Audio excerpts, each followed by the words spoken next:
Good afternoon, everybody. It's 7 minutes past the hour, 3 o'clock on Super Talk 99.7. I am Brian Wilson, your friend and radio buddy, your FARB, and I'm here to bring you news and information until I'm out of things to say at 7 o'clock. I mean, I'm going to give it everything I got between now and 7, and then we're going to let Mark Levin take over. We got a lot of stuff to cover today, and it was a very, very interesting and very busy weekend, of course, and everybody was on high alert because of what was going on in Israel as they sustained attack from Iran. I've looked at a lot of this, and I'll offer my opinion here in a moment, but I want to bring you up to date on what's going on. As you know, let's sort of give the background here. This all started on October 7th when Hamas, in an unprovoked attack against Israel, crossed into Israel and killed a lot of people and took hostages, scrambled back into Gaza. And you have to understand that Hamas is backed by Iran. They are the Iranian-backed proxies in that region. So Israel responds and did respond and respond and respond and respond. But I don't hold that against Israel. It was an unprovoked attack. And they have every right to go in there and try to dismantle Hamas. And I think they've done a fairly effective job at that. Then they went a step further and decided, well, we really need to knock out a couple of these puppet masters who are leading, they're Iranian puppet masters that are leading the proxy forces. And so they found out where a bunch of generals were in Syria, and they took out of Damascus what is ostensibly, and I just want to challenge this word, a diplomatic compound. Yeah, well, what were generals doing at a diplomatic compound is the question. But they killed a number of the puppet masters. Now, Iran looks at this and said, well, you came after our diplomatic outpost in Syria. You killed high-ranking Iranian Quds Force leaders that were, organizing and were the puppet masters of all these Iranian proxy forces. And he said, so we have to respond. And this is where I think it gets very interesting. Now, I watched the breathless coverage over the weekend. This was the most telegraphed attack on one country against another that I've ever seen in my life. I mean, we knew on Friday, we knew on Thursday. We've known for a while that Iran was getting ready to do something. And, when I told you, when I was with you on Friday, I said it's probably going to happen Saturday. Sure enough. What did they do? Well, they started off by launching drones. They're relatively cheap as these things go, and they sent over 170 drones. Well, look, I got to tell you, these drones are not very sophisticated. They move at a very, very slow pace. And so when you launch the drones, it sounds like, well, there's an imminent attack and they're sending 170 drones. You know what? That's an afternoon's work for one or two pilots. Shooting down a drone is about the easiest thing in the world you can do.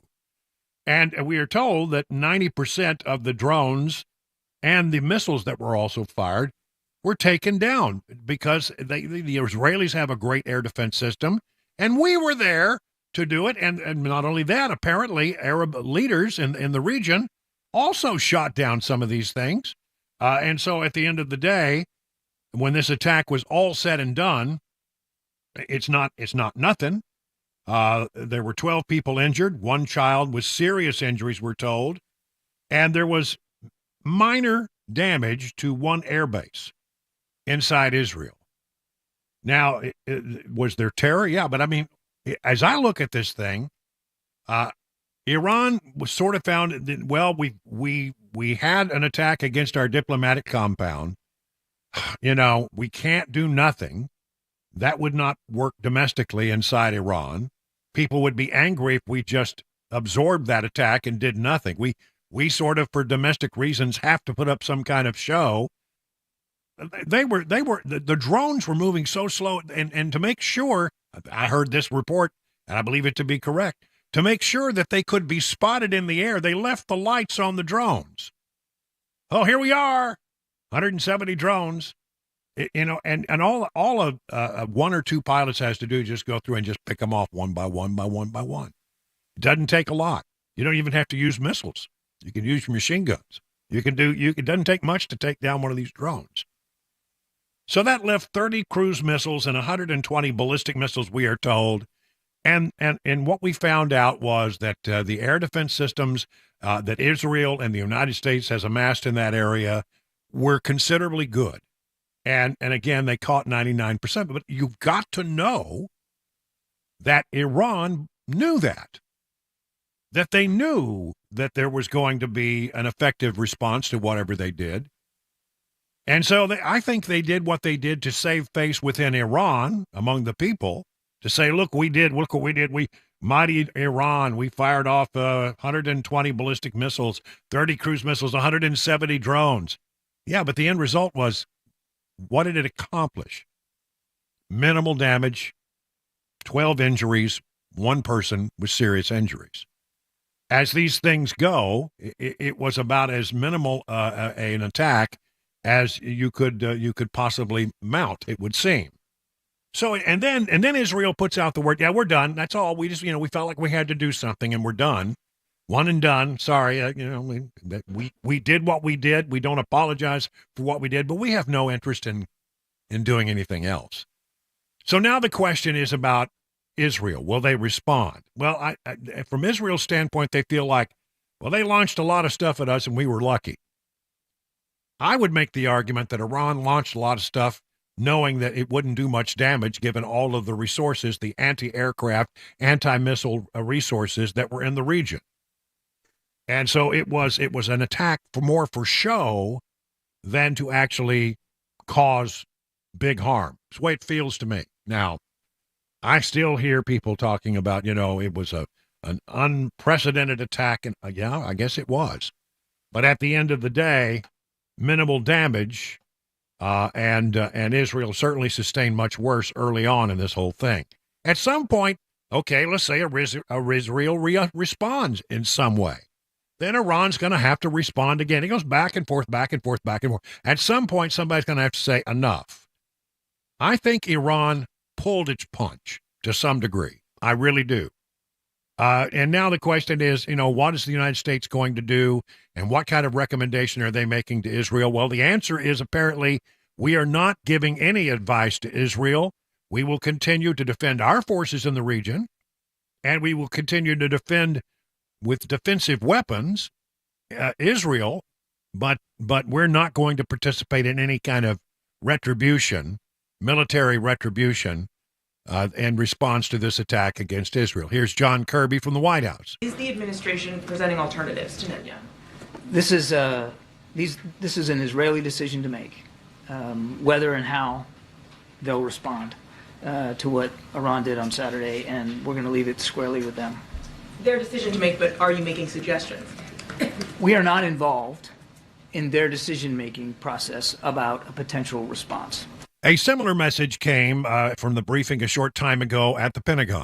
Is the U.S. concerned that U.S. forces in the region would be in jeopardy if Israel retaliates for Saturday night? And is that why the U.S. is not participating in a potential retaliation? Well, look, I don't want to get into hypotheticals at this point. Whether or not Israel responds to Iran's attack, of course, is something for Israel to discuss and to decide. As Secretary Austin has said, both publicly and privately, we don't want to see escalation, but we obviously will take necessary measures to protect our forces in the region. And as was demonstrated over the weekend, we'll take necessary measures to defend Israel. Thank you. I think officials had said last week that additional U.S. military assets have been sent to the region. Are those assets still in place, or have they been moved out now? As of right now, those assets are still in place. You've talked previously about Iran not seeking conflict with the United States. Is that still accurate? Do you today believe that Iran is not seeking conflict with the United States or Israel? Are you asking me if Iran is speaking? I'm not going to speak for Iran. I mean, certainly from the United States, we do not seek conflict with Iran. Conflict before. So today, is that statement still accurate? Yeah, I'm not going to speak for Iran. Thanks. Will? Two questions on the Middle East. Has Israel informed the Pentagon if it plans to respond to the Iranian attack? And does DOD have any message on a potential response in terms of to Israel? Again, I'm not going to speak for Israel or any potential response. Again, that's a decision for them to make. As we demonstrated this weekend, we remain focused on the defense of Israel and on the protection of U.S. forces that are in the region. And we've been clear from the very beginning that we don't want to see a wider regional war, and we continue to work hard in consulting with our partners and our allies throughout the region to ensure that that there is not a larger regional war. Well, I mean, they clearly seem to be trying to tamp the thing down, and they're not going to tell Israel what it can or cannot do. They also apparently leaked a phone call between Biden and Netanyahu. Marco Rubio, Senator Rubio from Florida, not very happy about that because it was, I think it served a political purpose for the current president. Here's what Rubio had to say. But Israel is not asking us to launch attacks on Iran. I have ever heard the Israelis come to us and say, will you help us or will you attack Iran or go in after Iran? They're not asking for that. They're not asking for it. But I think we go from that to the other extreme, which is Joe Biden telling Netanyahu, take the win, don't do anything. And then his people leaking it to the media, leaking it to the press. And what it sets up is they know that Israel's going to respond. They know this for a fact. So why would the White House leak it? There's only one reason they leak that, and that is that so when Israel does respond, the White House can say, we told them not to do it, and at least somehow, in some way, appease these so-called peace activists, by the way, these ceasefire now people who were out yesterday cheering the launch of hundreds of rockets and drones and missiles against Israel. People that are out there cheering military attacks of this scale and scope are not peace activists. These are anti-Semites, anti-Israel, pro-terrorist elements out there, and we need to stop calling them peace activists. They are not peace activists. But what I draw from what Rubio is saying here is he believes that the call was leaked so that Biden looks as if he can say, well, we told Israel not to do anything if they do something. And you know what that's about? That's about the 2024 election. That's about what's going on in Michigan, where he's got a real problem with about 100,000 Muslim voters who are not very happy, and they're not going to be very happy that the United States was shooting Iranian missiles out of the sky and drones out of the sky, because it shows that the United States is continuing to support Israel, which we have always promised to do. But they're not going to like it. So at least he could say, yeah, but if they attack and go back, we didn't have our fingerprints on it. It wasn't our idea. We were against it. That's for political consumption inside the United States. That's him trying to not get killed in the election in the state of Michigan, which is an all-important battleground state and one in which Trump currently leads, largely because of Biden's continued support for Israel. Now, let me see if I can sort of sum this all up. Will Israel respond? I don't know if they will or not. They would. I think at some point somebody's got to say, okay, well, we can go tit for tat, tit for tat, tit for tat. But if you keep doing that, at some point something's going to happen that will widen the war, which is not in the interest of Israel, not in the interest of Iran, not in the interest of the region, and certainly not in the interest of the United States. So, I can understand that their difficult position in not going to the nation of Israel and saying, really, come on, take the win. Let's call it a, you did fine. You survived that just fine, and we'll still be here to help you. I don't know what they're going to do. They obviously want to respond. It seems they want to respond. But honestly, the way I look at it, Iran could have extracted a much bigger toll. That what they sent was something that was well telegraphed and easy to manage from a battlefield position. And you know what they got out of it? The only thing they really got out of it was a lot of intelligence about how the United States military works in such a situation and how the Israeli systems will work and what regional partners are likely to do. I mean, it's interesting that you had Jordan shooting down some of these drones. You had other regional partners who did not want a wider escalations doing what they could to make sure these missiles and drones did not reach Iran. So I think it was a pulled punch, but it would be interesting to see how Israel responds to it in the days ahead. 22 past the hour now, 3 o'clock.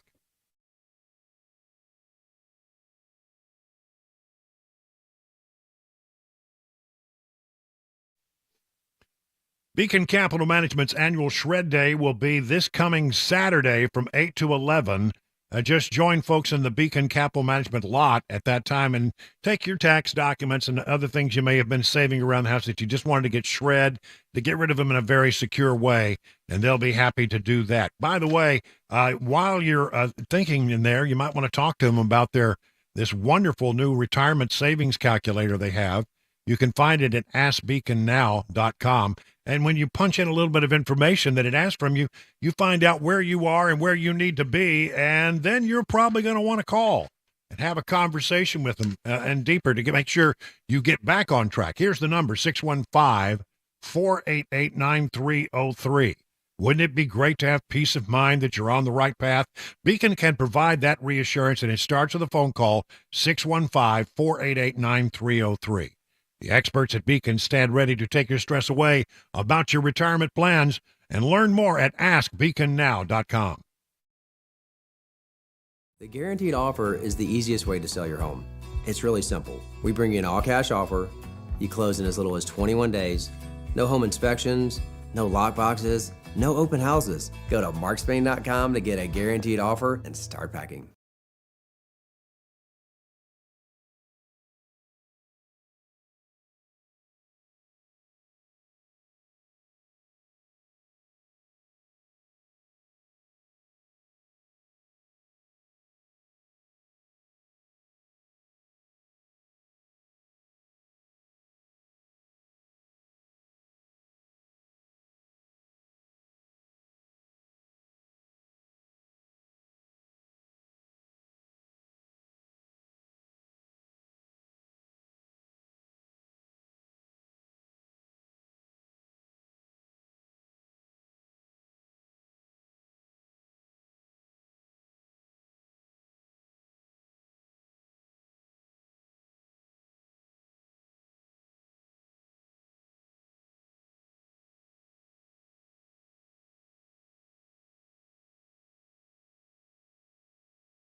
House Republicans trying to keep their pledge to Israel. 4 people, including juveniles, shot in Kentucky. And smartphone sales on the rise yet again. Those stories, 3:30, Super Talk, 99.7 WTN. It's 27 minutes past the hour, 3 o'clock. Super Talk 99.7, Brian Wilson in the chair on this Monday, April 15th. Oh, a day that lives in infamy in the minds of American taxpayers. If you haven't gotten your taxes done, well, my friends, you might want to go through the process of filing an extension. That gets you through October.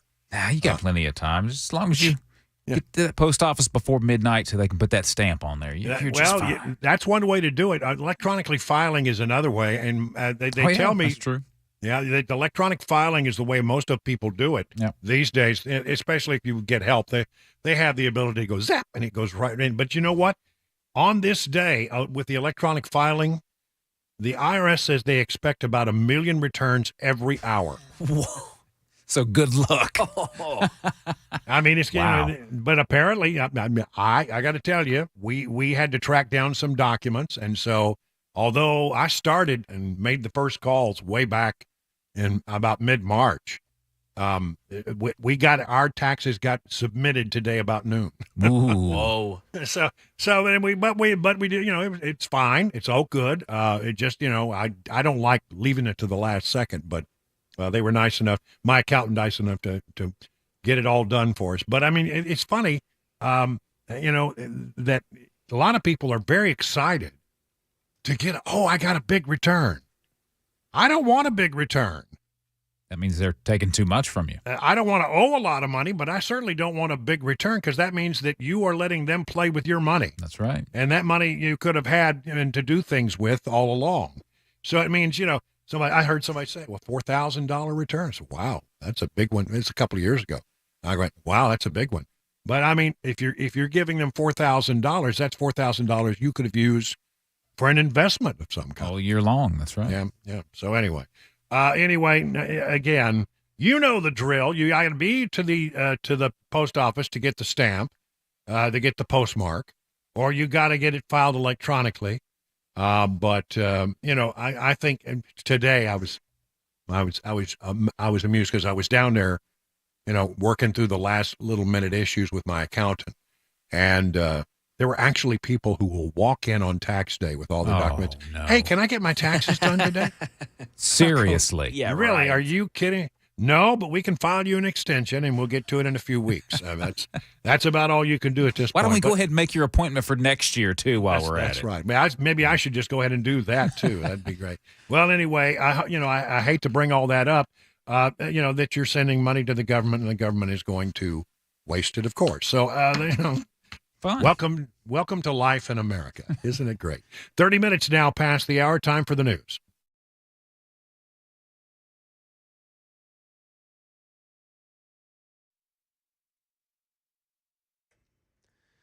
Thirty minutes after the hour of 3 o'clock, I'm Mac Maury with your top stories. Currently 85 degrees, mostly sunny in Nashville. Weather forecast, traffic report on the way in 5 minutes.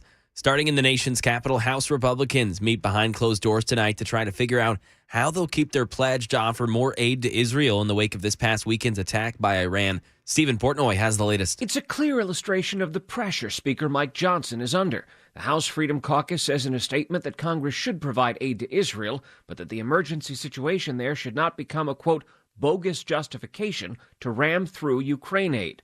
House Democrats say the Speaker should swiftly put on the floor the bill the Senate passed in February, providing $14 billion in aid for Israel and roughly $60 billion more for Ukraine. Going to Kentucky with a crime story. 4 people, including 3 juveniles, were shot yesterday outside of a Kentucky health department. It was from a 23-year-old man, Stephen Bussell, in a car. He was arrested and charged. The injuries seem to be non-life-threatening. More arrests are pending as officials continue their investigation.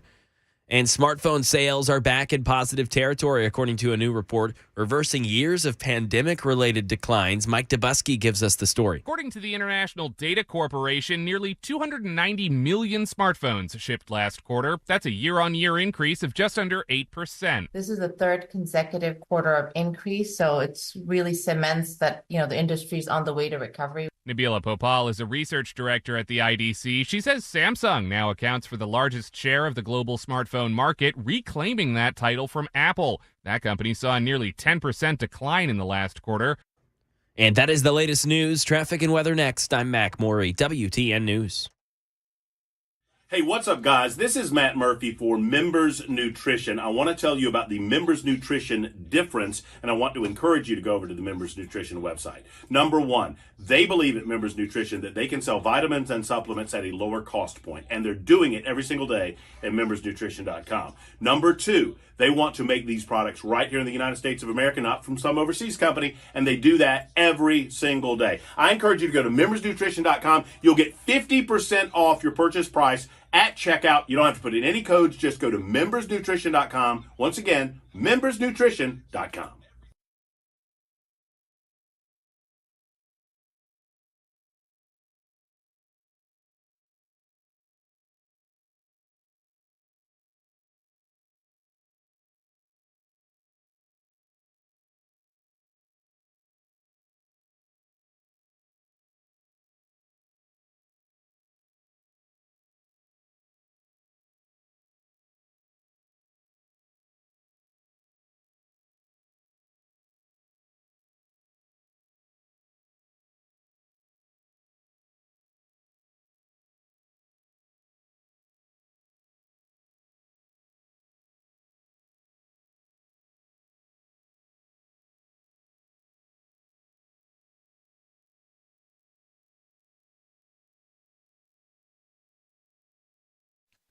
You know, the chairman of the Federal Reserve has said that we in the United States are in an unsustainable fiscal path.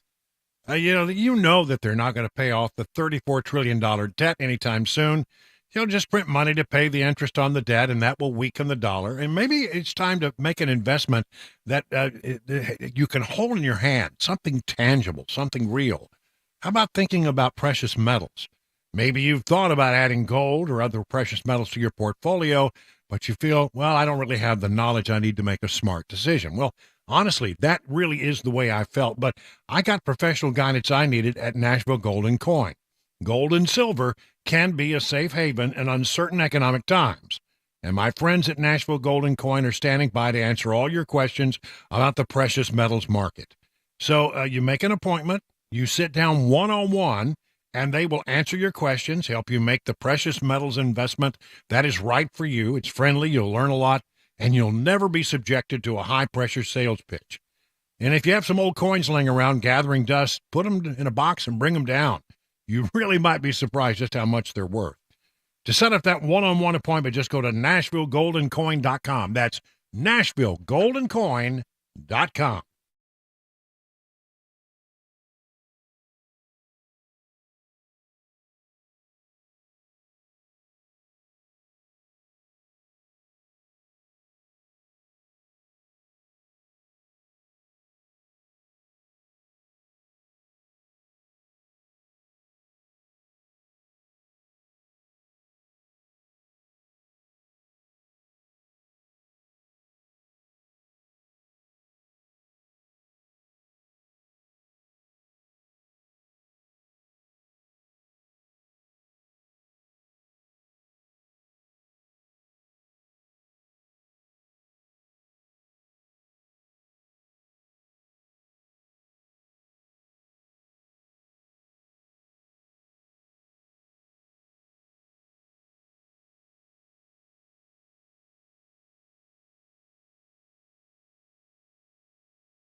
It's 38 minutes now past the hour of 3 o'clock on Super Talk 99.7. Brian Wilson in the chair. You're listening to The Drive. We'll be here all the way till 7 o'clock. Have a good weekend. I hope you did. I mean, boy, wasn't it nice today, too? Oh, it's just great. Yeah, 84 degrees. The Bulldog was not having any part of being with me today. I said, come on, Grogu, let's go. And just got outside and decided, this is pretty good. I don't think I'll be going with you to work today. She said, I'll be doing my work poolside today. That's right. She's lounging by the pool. What a life that dog has. Well, it's time for our 2024 update. And here we go. There was a big New York Times Siena poll. I know people want to say New York Times. Well, and actually, to be honest with you, as I recall, I think the New York Times poll had got it pretty close last time. They have a good reputation, the news in this poll is not all that good for Joe Biden. I mean, when you look at the numbers, general election numbers, they have Trump winning by 1, which you would say, well, that's a little tight, and it is. And I think the numbers and general election numbers have been tightening up. But, of course, we don't elect presidents by general election numbers. We do it through the Electoral College. And right now, Donald Trump has the edge in, I think, 6 out of 7 of the Electoral College states. But this poll, let me just read a couple of takes. So this is from thenationalpulse.com. Just 52% of Biden 2020 voters, these are voters who voted for Biden in 2020, say they believe Joe has been good for America. So about half of the people who voted for them have been very disappointed by the Biden administration. Meanwhile, thinking back on the Trump days, 83% of Trump 2020 voters say the same for Donald Trump. So it is a poll from the New York Times and Siena College that revealed an increase in positive perceptions of Donald J. Trump's presidency since his departure. The data reveals that just 25% think Joe Biden's tenure has been mostly good for America, but about 42% feel the same about President Trump's first term in office. A stunning 46% say Biden has been mostly bad for America, but just 33% say that about Trump. And so there you go. I mean, some really interesting stuff. The shift in views, with nearly half of respondents asserting that the country improved under his leadership, contrasts with sentiments ahead of the 2020 election. Then only 39% of voters believe the nation was better off after his inauguration. So as we were headed into the 2020 election, Trump's numbers were not that great. 39% said they thought he had done a good job, and that meant a great number of others did not. 39% of voters believe the nation was better off after his inauguration. But now that we've lived through the Biden years, Trump doesn't look so bad to a lot of voters. I went and did a deep dive on this particular poll, and I found some other things that I think were interesting. As I said, in the general election matchup in Trump versus Biden, or even in the five-way, Trump leads by 1. But Biden's disapproval rating is at almost 60%. 58% of those who were polled disapprove of Joe Biden's job as president. Only 55% disapprove of the President Trump. Now, those are two pretty high disapproval numbers, which really says to me that people are just sort of wishing that there were some other candidates out there, and that would probably answer why some have found favor with RFK Jr. But anyway, there you have that. Trump the Trump presidency, 43% said it was mostly good. Mostly good. The Biden presidency, 46% said it was mostly bad. 61% disapprove of Biden's handling of the economy, and 62% of those polled said that Biden is too old to be reelected. When I look at the internals, it seems that people are finding more disfavor with Biden than they are with Trump. And I guess that's how you have to look at these things. Here's something that I think, though, is worthy of conversation, and I think it started to sort of develop last week. From the Washington Examiner, new threat to Biden, the rising odds of no rate cuts before the election. The rising odds that the Federal Reserve might not cut interest rates at all this year has major implications for the coming elections, especially in terms of imperiling President Joe Biden's quest for a second term. Just 4 months ago, investigators were pricing in up to 6 interest rate cuts. 6 for 2024. With most expecting the first cut would have already happened by now. But inflation has proved to be more stubborn than thought. As they say, it is sticky. And now the expected timing for those cuts is being dramatically pushed back, with some expecting just one small decrease, and the other seeing a possibility that the central bank will not lower its target rate at all this year. The higher interest rates are the result of too high inflation. The rate of inflation began to spike in early 2021, peaked at over 9% in 2022. Since then, it has largely been falling as a result of higher interest rates, although this year it has proven stickier than anticipated. Not only bad news for the economy and consumers, but bad news politically for Biden. Inflation as gauged by the Consumer Price Index, has wobbled between 3 and 3.7% since June of 2023, but has never fallen in the 2 to 3% range that the Fed said it would need to see in order to start cutting interest rates. Higher interest rates are designed to squelch demand and thus cause prices to fall. So if inflation keeps coming in at more than a percentage point higher than the Fed's preferred 2% rate, or does not show progress on moving, the Fed would not be cutting interest rates. The markets are implying a rising likelihood of no cuts. Now, I mean, that's bad for you and me. If you wanted to buy a house, or you want to refinance or do something like that, interest rates are, I guess, around 7% right now. They're not going to be coming down. The way it looks right now, maybe one cut, but after the election. Bank of America now projecting that because of sticky inflation, there will be only one cut this year, and it won't come until the very end of 2024. We now expect the Fed to start cutting rates in December, researchers said in a note. We no longer think policymakers will gain the confidence they need to start cutting in June. The no rate hike scenario is one in which inflation is not yet under control, and Republicans could use that to attack Biden. The hotter consumer price index report this week caused markets to sour and was a setback for the Biden campaign's messaging on inflation starting to decline. And I said this, I think, on Friday. I led the show with it. This was easily the worst news that Biden has had in a really long time, said Alex Conant, a GOP strategist and a partner at Firehouse Strategies. And I think it's because the high inflation numbers mean it's far less likely that we'll see rate cuts this year, which is one of the ways that people gauge the health of the economy. I mean, clearly, there are people who are being prized out of the housing market right now. And if you're having a problem with inflation, which goes up and up and up and up, I mean, some of the things that are on the price list have gone up 25, 30% since Biden took office. And it really starts to hammer people, especially when their wages, though they may have gone up some, have not gone up 20 or 30%.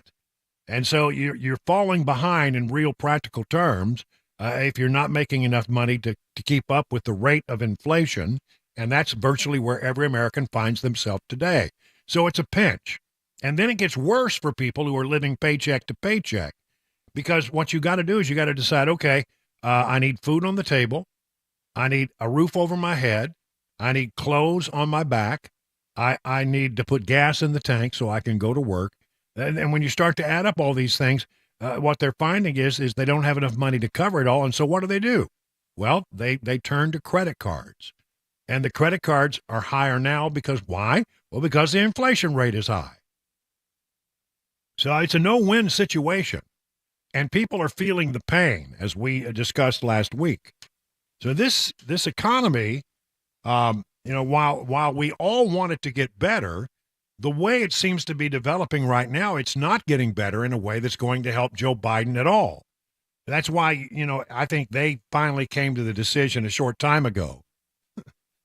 I would say way too late, that they're going to stop using the term Bidenomics. Because what they were counting on is that they would start to cut interest rates by now, and that by the time we got to the election, there'd be 3, 4, maybe even 5 interest rate cuts. That's simply not going to happen. The way they're talking now, the way they're estimating, we'll get 1 rate cut in December after people go to the polls, if then, and maybe no rate cuts at all. The Fed is not if they go through with a number of rate cuts at this point, based on the data that we have seen, it will be because they are trying to help Joe Biden, and not because the data, the inflation data, will back that up. Because the inflation data just doesn't seem to be coming down the way they hoped that it would. I think I've told you many times, this whole concept of, we're going to try to engineer a soft landing. We don't want to crash. We just want a soft landing, and then we can all sort of, move on and things will be good. But the soft landing is like I say, I've heard about it all my life. I don't think I've ever actually seen one. And this one is not wanting to land. The lunar lander doesn't want to come down to contact the ground. It's just hovering up there. So the way it looks to me, no interest rate cuts at all. Or at the very best, 1 in December after the election. So to recap here, this New York Times poll, while the general election numbers don't look too bad, and I've seen general election numbers seem to be tightening somewhat. Trump still leads in the battleground states, and in some ways, in some of the important battleground states, by a significant amount. By others, it's just a hair. 6 out of the 7, and the economy, which Biden was really counting on and making a rebound, is simply not going to do that. And then we find ourselves, just look at the world right now, where we got a war going on in Ukraine, we got a war going on in the Middle East. Foreign affairs are bad. I mean, there's just a whole lot of things that people look at it, they say, well, you know what? Things are not as good as they were when Donald Trump was in office. And when Donald Trump was in office, we didn't have, we had real peace in the Middle East. And in fact, they were very close to negotiating major peace agreements all throughout the region. And now, I don't know how long what has happened will set that all back. But I mean, just the general sense is people are worried about what's going on in the world. They're worried about the economy.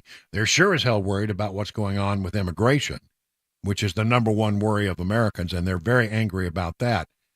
All of the issues that Americans truly care about the most, it seems to me, are not going well for Biden, and people look back at the time when Trump was in office, and they look back and say, we didn't really have this problem.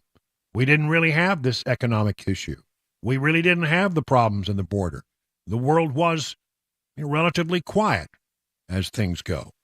So, again, the issues are not falling well for Joe Biden, and neither is the economy. 51 past the hour.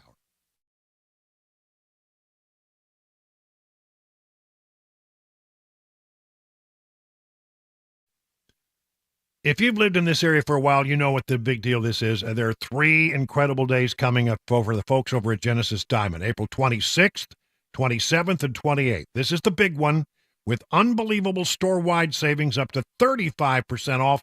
They will hold nothing back. Rings, earrings, bands, bracelets, pendants, thousands of engagement ring settings, natural and lab-grown diamonds, special pricing across the board with 0 interest financing as well. This is when the staff at Genesis knows they can break all the rules. Plus, world-class designers have flown in with all the collections of fashion jewelry from New York and California, the stuff that you can't find anywhere else. It will all be on sale. I said on sale. So if you're getting engaged or have a special event coming up, you can't miss this incredible buying opportunity. Don't miss the expanded selection and the extreme value pricing. People actually drive for hours to be a part of this particular sale. Mark your calendar, April 26th, 27th, and 28th, exclusively at Genesis Diamonds and luxury pre-owned Rolexes. 2 locations, Green Hills and Cool Springs. This is going on at both locations. See the store for details. The guaranteed offer is the easiest way to sell your home. It's really simple. We bring you an all-cash offer. You close in as little as 21 days. No home inspections, no lockboxes, no open houses. Go to markspain.com to get a guaranteed offer and start packing.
Some Arab nations joining in the defense of Israel, a sister accused of killing her brother, one airline stopping flights to Israel, a Tennessee State University football player died over the weekend, and a phone scam ends up with one dead. Those stories at 4. Super Talk 99.7 WTN. All right. Thank you very much, Mac Maury. We'll be to the news in just a moment. Take a look at the markets right now. It was a mixed day on the market. No, actually, they were all down today. Dow Jones Industrial down 248 points, S&P down 61. The NASDAQ down almost 1.8%, 290 points.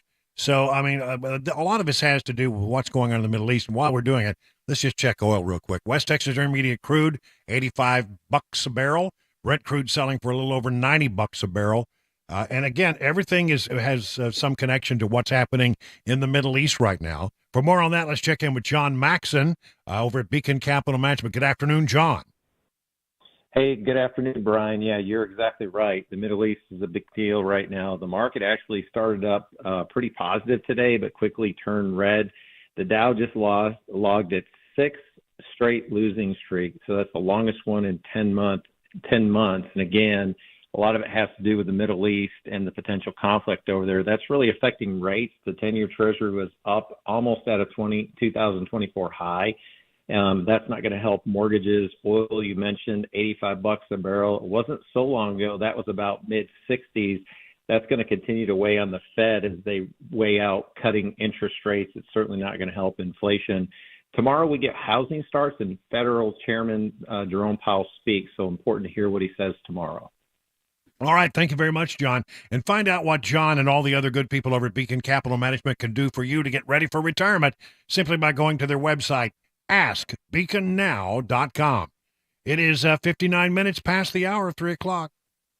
Hey, what's up, guys? This is Matt Murphy for Members Nutrition. I want to tell you about the Members Nutrition difference, and I want to encourage you to go over to the Members Nutrition website. Number one, they believe at Members Nutrition that they can sell vitamins and supplements at a lower cost point, and they're doing it every single day at membersnutrition.com. Number two, they want to make these products right here in the United States of America, not from some overseas company, and they do that every single day. I encourage you to go to membersnutrition.com. You'll get 50% off your purchase price at checkout. You don't have to put in any codes. Just go to membersnutrition.com. Once again, membersnutrition.com.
.402, I'm Mac Maury with your top stories. Currently 84 degrees, mostly sunny here in Nashville. That warmth here to stay this week. We'll have some showers starting tomorrow evening, possible storms later on in the week. But for now, that sun stays flying high. Traffic complete weather forecast 5 minutes away. Some of Israel's Arab neighbors came to its defense in an extraordinary display of regional cooperation against Iran. Jordana Miller reports from Jerusalem. Several Arab countries joining the U.S. to help defend Israel from Iran's unprecedented attack. That despite their unwavering opposition to Israel's war on Hamas in Gaza. The regional threat from Iran eclipsing the Israeli-Palestinian conflict. Jordan publicly saying its fighter jets shot down dozens of Iranian drones. The Egyptians, Emiratis, and Saudis, according to U.S. and Israeli sources, provided key intel and allowed foreign aircraft in their skies to shoot down Iranian drones and missiles. And Department of Defense briefing Major General Patrick Ryder. During that, he reiterated that the United States does not seek any escalation, but that we will continue to take all necessary action to defend Israel and U.S. personnel. Back here in Tennessee, right now, 38-year-old Monica Wilson has been accused of killing her 40-year-old brother, Michael Wilson, yesterday at a town home. It happened on Levy Lane. Wilson said to police on the scene that her brother had a, quote, outstanding personal debt with her. It escalated to a physical argument where she shot and killed him. She was arrested and booked on a $100,000 bond. And a major U.S. airline pausing flights to aforementioned Israel again after Iran retaliated over the weekend. Alex Stone. With uncertainty about how the conflict will move forward, United Airlines, which only a few weeks ago resumed its flights to Tel Aviv, says it has canceled its flights to Tel Aviv at least for today, as well as its flight from Washington Dulles to Amman, Jordan for Tuesday. Flights from Newark to Dubai have resumed. United says it has moved all of its crews out of the region, and it's monitoring the situation to decide when it's safe to resume flights to Tel Aviv and Amman. Here in Tennessee, Channel 4 reporting that a Tennessee State University football player, 20-year-old Chazon Page, was killed while walking across Gallatin Pike Sunday morning around 1:30 a.m. by a hit-and-run driver. The car was a small SUV. It was going fast. The vehicle will most likely have front-end damage. Page played in 28 career games for TSU. He started all 11 games the last 2 seasons. He was expected to be a big part of that offensive line going into his senior season. He played high school at Lipscomb Academy. Anyone with information has been asked to call Crime Stoppers. A cash reward is available.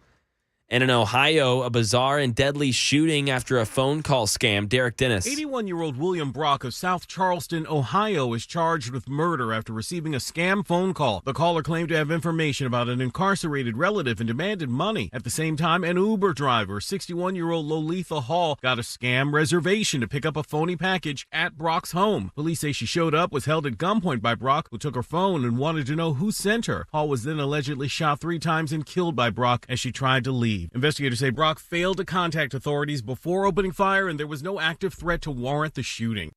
And that is the latest news, traffic, and weather on the way. I'm Mac Morey, WTN News. The guaranteed offer is the easiest way to sell your home. It's really simple. We bring you an all-cash offer. You close in as little as 21 days. No home inspections, no lockboxes, no open houses. Go to markspain.com to get a guaranteed offer and start packing.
Good afternoon, 409 Super Talk 99.7, hour number 2 of the drive now underway. Brian Wilson here, your friend and radio buddy. We got Chris Weber behind the glass there, pushing all the buttons, making sure that the sound is everything that it should be.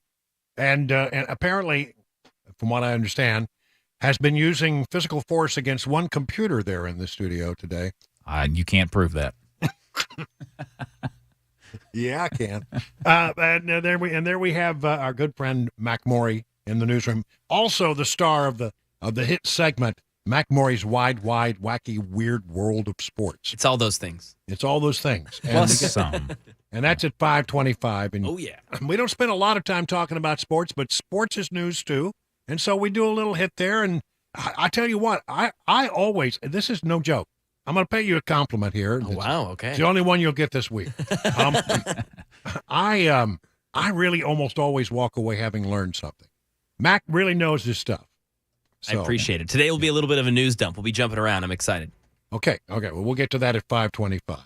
Let me talk about some things going on in Tennessee news. I got this press release from my good friends over at Judicial Watch. Now, Judicial Watch, I'm telling you, they're serious lawyers. They go into court and they win cases, and it's all. I feel like they do a great deal of work, and half the stuff that we find out of it seems like a good part of it comes from lawsuits that have been filed by Judicial Watch. Well, they have filed. They're part of this whole thing against the Covenant Manifesto. You know, the lawsuit that's pending over that. So from their press release today, Judicial Watch announced that a hearing is set for tomorrow, April 16th, 10 a.m. before Chancellor Aisha Miles in the Chancery Court for Davidson County, 20th Judicial District, in the public records lawsuit against the Metropolitan Government of Nashville and Davidson County for records related to the March 23 shooting at the Covenant School in Tennessee. They are looking to get the manifesto, the so-called manifesto. I think really that's not a great way to describe it.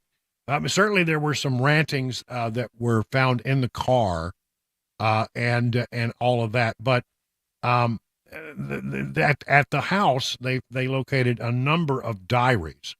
Now, we've been told all kinds of things by the police chief in the early days before this lawsuit got filed, that that they found them very interesting, and that they found that they were trying to go through them and determine the motivation. They say that the case is an open case, and that's why they have not released them as yet. But as you know, the family of folks who were involved at the Covenant School, the church, and the parents, and on behalf of some of the students, have filed a lawsuit keeping it secret, not releasing this information to the public. And I disagree. I'll tell you, a lot of other people disagree. Great number of people who serve in the state legislature disagree. Our governor disagrees with that approach. And I generally don't understand why it has not been made public, given that there's not going to be a case brought against the shooter since the shooter is dead. The resolution of this case has been delayed over disputes about whether the school and school's victims' parents could intervene and prevent the release of the documents and other investigatory material. We urge the court to place the public's right to know above any political consideration, says Judicial Watch President Tom Fitton. And so they represent, in this particular case, Hamilton County Sheriff James Hammond and the Tennessee Firearms Association. So we'll see. The court later consolidated Judicial Watch's lawsuit with several others related to release of public records from the Covenant School shooting. So that's going to happen tomorrow. And then there's this, according to WTVF Channel 5, just over a year after the shooting at the Covenant School took the lives of 3 young students and 3 adults who worked at the school, students and faculty will return to the main campus in Green Hills for classes this week. The school has been under construction and renovation, making security improvements and updates to the classrooms to make students and staff feel safe in the building again. The original plan was to return to the school's Burton Hills Boulevard campus in January, but school officials said the building was not quite ready then. Teachers and staff have been back in the building to prepare for the students' return. The return to campus will be happening as Covenant families prepare to go before the court tomorrow to argue again against the release of the Covenant School's writing and journals. writings and journals is really, I think, the more accurate way to state it. So that's all happening right now. And again, boy, do I have a great deal of sympathy and empathy for the parents and the students and the faculty and the staff there at the Covenant School. And do I understand how traumatizing? Yeah, I think, I mean, you can't possibly know what it's like to go through it, I guess, till you go through it. But I do feel a great deal of empathy and sympathy for them. But I think in the grander scheme of things, the public's right to know about this information should not be denied. And by knowing more about the whole situation and what was the true motivation for the shooter taking such heinous actions, what was on that individual's mind, could be very instructive in helping us to prepare laws that would have some impact. A lot of people, say they either like or strongly dislike this whole measure that's coming out of the state legislature now to allow some teachers to have weapons in the classroom if they jump through about 9 different hoops, go through 80 hours of training. They go through a psychological evaluation and a bunch of interviews that they might be allowed to carry a weapon in the classroom, a concealed carry weapon. So some people like that. Some people don't like it. Again, it would be very much appreciated if we could look at, the writing so that we'd know more about what this person planned, how they planned it, and what were the things that were motivating the individual to act, as I said, in such a heinous way. So, I mean, if you don't like what you're getting, part of that is that what you're seeing is the state legislature trying to find a solution. I have no problem with their approach, but apparently a lot of people, family members, et cetera, do. So, it would help. The state legislature could see the things that are in these writings. So we'll see what happens tomorrow. I wouldn't expect any big resolution of the case tomorrow, but at least they are moving forward. Then there's this from the Tennessee Star. Republican challenges re-election signatures offered by State Representative Justin Jones in a move to possibly strike him from the ballot. The Republican candidate Lauren Nelson has challenged the qualifying signatures submitted by State Representative Justin Jones, Democrat of Nashville, which, if successful, would remove the controversial Tennessee 3 member from the ballot. You were required to have 25 signatures to qualify for re-election. Jones reportedly turned in 26 signatures to election officials. One was disqualified. According to Channel 4, the signer was determined to not live in the district. So that one was disqualified. And if they find one more, then he would not have the qualified signatures. So they're going to be looking at the 25 people who signed to make sure they are valid signatures. Again, most people, when they submit well in excess of 25, knowing that 1 or 2 might wash out under closer examination. But he didn't. He just got 1 above the number needed and filed it. We'll see what happens there. Should her challenge against Jones' signatures prove successful, Nelson would become the only candidate for Tennessee's heavily Democratic 52nd House District in November. So watch that story very closely. Finally, and on a lighter note, I love this. I found a story at Channel 2's website. Tennessee driving laws, lesser-known rules that every driver should know. Some of them I knew, some of them I didn't know. I thought they were interesting. Drivers are not allowed to hold a cell phone while operating in a vehicle. That happened in 2019. Number 2, it's legal to eat roadkill, with a few exceptions. Just something, maybe, you're out on the highway, you get hungry. You forgot to plan dinner tonight? That's right. That's right. Pick something on the way home. Hey, let's pull over and get that skunk. Number 3, it is illegal for those under 16 and under to ride a bike without a helmet. I think I knew that. You must move over when passing stationary vehicles. So you see a car on the side of the road, or especially if it's a law enforcement officer, you've got to move over. If at all physically possible, if you're not blocked, you need to be over, and that is the rule. I don't know what happens if you're blocked, because that happens sometimes. You got to slow way down. Yeah, That's yeah. what I mean, gotta do. and then you're creating, I think, a greater hazard to those coming up behind you. Mentioned skunks a moment ago. Did you know that carrying a skunk across state lines is illegal? I don't think that'll ever come up. Well, planning a trip to Tennessee, make sure you leave your skunk at home. Because according to TCA 70-4-208, the unlawful importation of skunks is prohibited. Sorry, honey, your mother can't come. Oh, wait a minute. No. The only exception to this is that if you're a zoo or a animal research facility. I guess there are people that have skunks for pets, though. I've seen it online before. Descented skunks? I hope so. Yeah, I think they are. A driver should pull over for funeral processions, right? Listen to this. No, there are no laws that require motorists to pull over on the side of the road as a sign of respect for the deceased. I mean, I always try to do that. Certainly, this is the way it was when I was growing up in West Texas. You don't see it as much, perhaps, as you once saw it, but it is a common gesture made, to pull over when you see a motorcade, and a funeral procession. I've personally witnessed mass confusion with this on Interstate 40. Yeah. People didn't know what to do. It's hard to know what to do. Yeah. I mean, you've got so much traffic.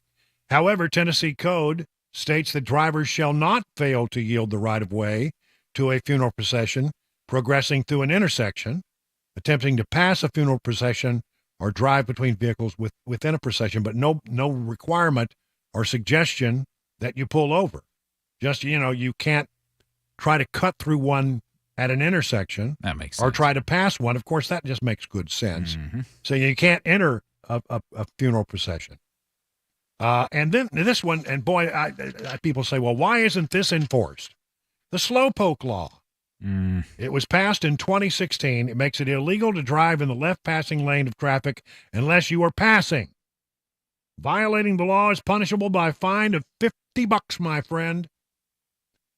There are exceptions. The law will not apply in cases of inclement weather, while a road is under construction, or if there are obstructions in the non-passing lanes that make it necessary to drive in the passing lane. But otherwise, if you're in the left lane and you're going slow, you could be fined $50. They need to increase that fine. Yeah. I think $500. There you go. There we go. 22 minutes now past the hour, 4 o'clock. The guaranteed offer is the easiest way to sell your home. It's really simple. We bring you an all-cash offer. You close in as little as 21 days. No home inspections, no lockboxes, no open houses. Go to markspain.com to get a guaranteed offer and start packing.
One airline pausing flights to Israel after Iran retaliated over this weekend, plus some money news. Coming up, 4:30, Super Talk 99.7 WTN. It's 26 minutes now past the hour of 4 o'clock on this April 15th, tax day. It's also payday, so a lot of you are getting paid, and then you're going to turn right around and send it back to the government. I guess it's that's not right. I guess that's that's the way it works, huh? Yeah, that's right. Now, if you honestly, unless you are really good and you're going to do it tonight and ship it in electronically before midnight, or work it out longhand, work it out in longhand, and then put it in an envelope and go take it to the post office. I mean, but you got to have it in by midnight tonight. Yeah, you got to stand there, and I wouldn't leave until I saw them, postmark it. Right. That way I'm good to go. Yeah, it's not worth it. So, and again, I as much as I urge everybody to get done early, I was finishing up today at noon. It's just, well, I mean, the vast majority of it's been done, but then, the accountant comes back to, well, what about this and what about that? Let's explore this. And, and so you get homework, you get honeydews from the accountant. And then, well, I don't know, honeydews may not the right word, but you get homework. Yeah. And you got to go home and figure it all out. And so then you come back. So all of my little T's got crossed and all the I's got dotted this morning. I got done. And it got electronic, but 1 million electronic filings an hour is what the IRS is dealing with today. I could see lots of error messages popping up later today. They used to say, I've done stories about the IRS. It's amazing how they process this stuff because their computer system is woefully behind the times. Right there in your studio and in my studio, we probably have better computers than the IRS has. They're using stuff that, it's like was designed in the 60s. Somehow that seems fitting. Yeah, it does. But anyway, so get it all done. Get it to the post office. Put the stamp on it and get it out and get it done. Otherwise, if you apply for an extension today, there's a way to do that. Then you get until October 15th. If you need more than, just file for the extension. Just be safe. Yeah. Yeah, be safe. This is, Donald Trump is in a criminal trial in New York. Yes, well, it's a new day. It's a new trial. And Jonathan Turley does not think much of this case, as he has not thought much of some of the other cases. He's a legal analyst and constitutional expert, Jonathan Turley. He makes short shrift of this. He says, after an absurd $450 million decision courtesy of Attorney General Letitia James, Manhattan District Attorney Alvin Bragg will bring his equally controversial criminal prosecution over hush money paid to former porn star Stormy Daniels before the 2016 election. Lawmakers, I love this line, lawmakers have been scouring the civil and criminal codes for any basis to sue or prosecute Trump before the upcoming 2024 election. This week will highlight the damage done to New York's legal system because of this unhinged crusade. They've charged him with everything short of ripping a label off a mattress. Just a few weeks ago, another judge imposed a roughly $500 million penalty in a case without a single victim who lost a single penny on loans with Trump. Now Bragg is bringing a case that has taken years to develop and millions of dollars in litigation costs for all parties, all over a crime that occurred before the 2016 election that is a misdemeanor under state law that had already expired under the statute of limitations.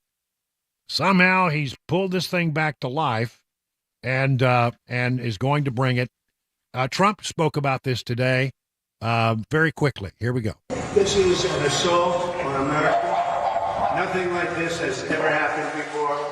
There's never been anything like it. Every legal scholar said this case is nonsense. It should never have been brought. It doesn't deserve anything like this. There is no case, and they've said it. People that don't necessarily follow or like Donald Trump said this is an outrage that this case was brought.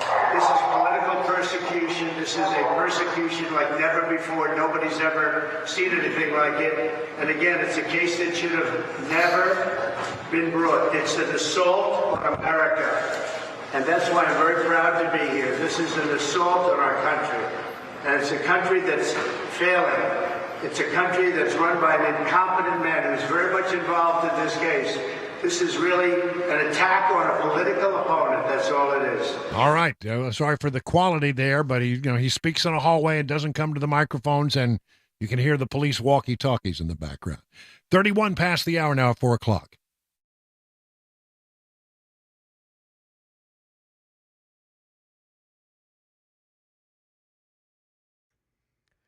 .431, I'm Mac Morey with your top stories. Currently 84 degrees, beautiful sunny day on Music Row.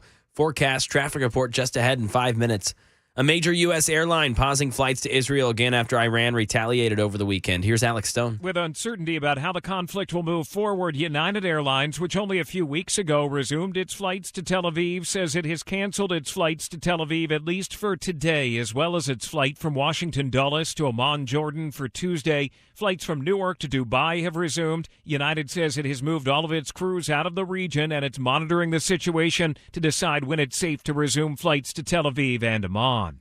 Now over to some money news. Daria Albinger filling us in on Wall Street. Stocks plunged to start the week. The Dow gave up 248 points. The Nasdaq dumped 290, and the S&P closed down 62. The markets and the economy are in what economists say is an awkward phase where strength raises investors' hopes for growing profits, but it hurts expectations that interest rates could be cut. We spent a little more last month than economists expected. Actually, we spent a lot more. Retail sales rose 0.7%. The Commerce Department says it shows how shoppers remain resilient despite inflationary pressures and other economic challenges. If you haven't filed your federal income taxes yet, you better get a move on it or look into filing an extension. That gives you a little more time to file your taxes but not pay them. So if you think you owe Uncle Sam, you may want to make an estimated payment now. If you're getting a refund, you might be in for a nice surprise. They're larger than expected.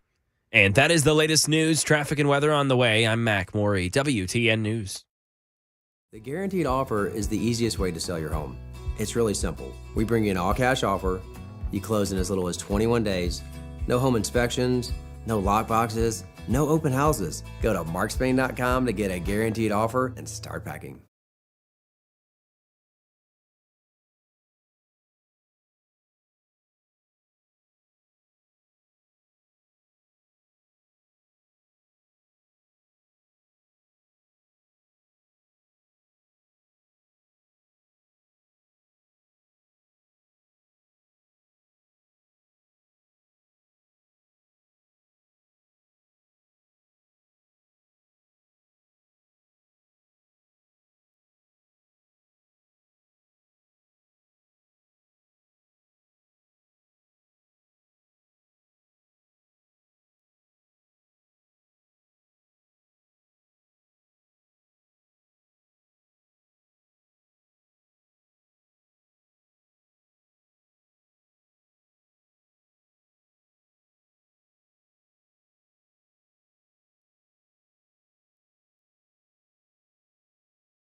Listen, there are no pills or spinal creams that can magically open up your spinal disc and take the pressure off your nerves.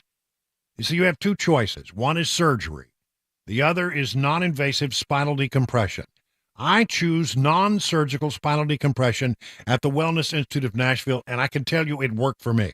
Their state-of-the-art facilities have the latest and high-tech equipment and offer the latest non-surgical procedures. You know, because getting better is so important, Dr. Mitchell and Dr. Ashley are offering half-off spinal decompression treatments and the KT machine, and they have a special $23. You get an exam if you're a new patient, an exam, your first treatment, recommendations, and then you get on your pathway. It doesn't talk, it really, $23, you got that on you. You know, I'm Brian Wilson, and I put my stamp of approval on the Wellness Institute of Nashville, so call them today. Here's the number, 615-246-5009. Again, 615-246-5009. And as always, you can learn more about all the things they can do to help you out at the Wellness Institute of Nashville by going to their website, painisbad.com. Won't you take me back to Tennessee? I'm going to give it away. We're going to do TikTok today. Oh, TikTok or talk? Talk. Okay. TALK. Spring is here. Today we're going to talk about ticks. Bugs are coming out. Unfortunately, ticks are coming out. People are going to be out in the woods. First, the types of ticks. American dog tick, the black-legged deer tick, the Lone Star tick. We've got a Gulf Coast tick. Got a new one coming in, the Longhorn tick.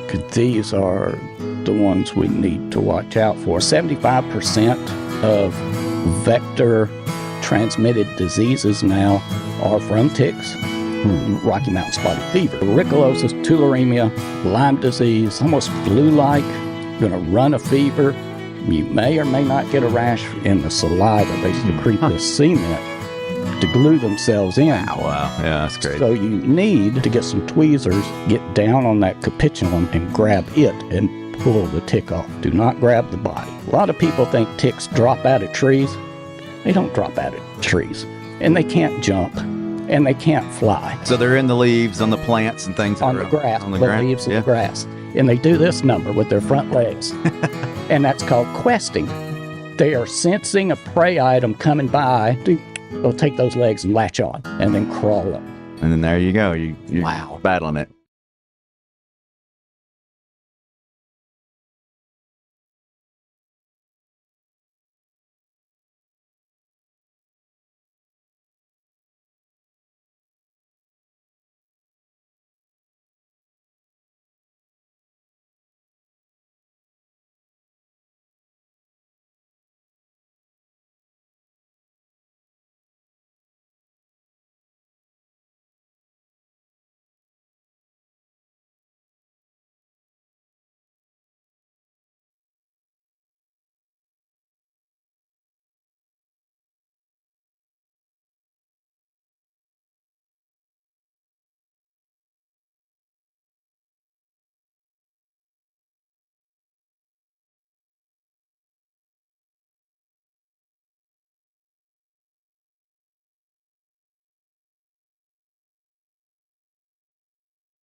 Well, let's head out to the swamp. All kinds of things happening in the Swampalicious swamp.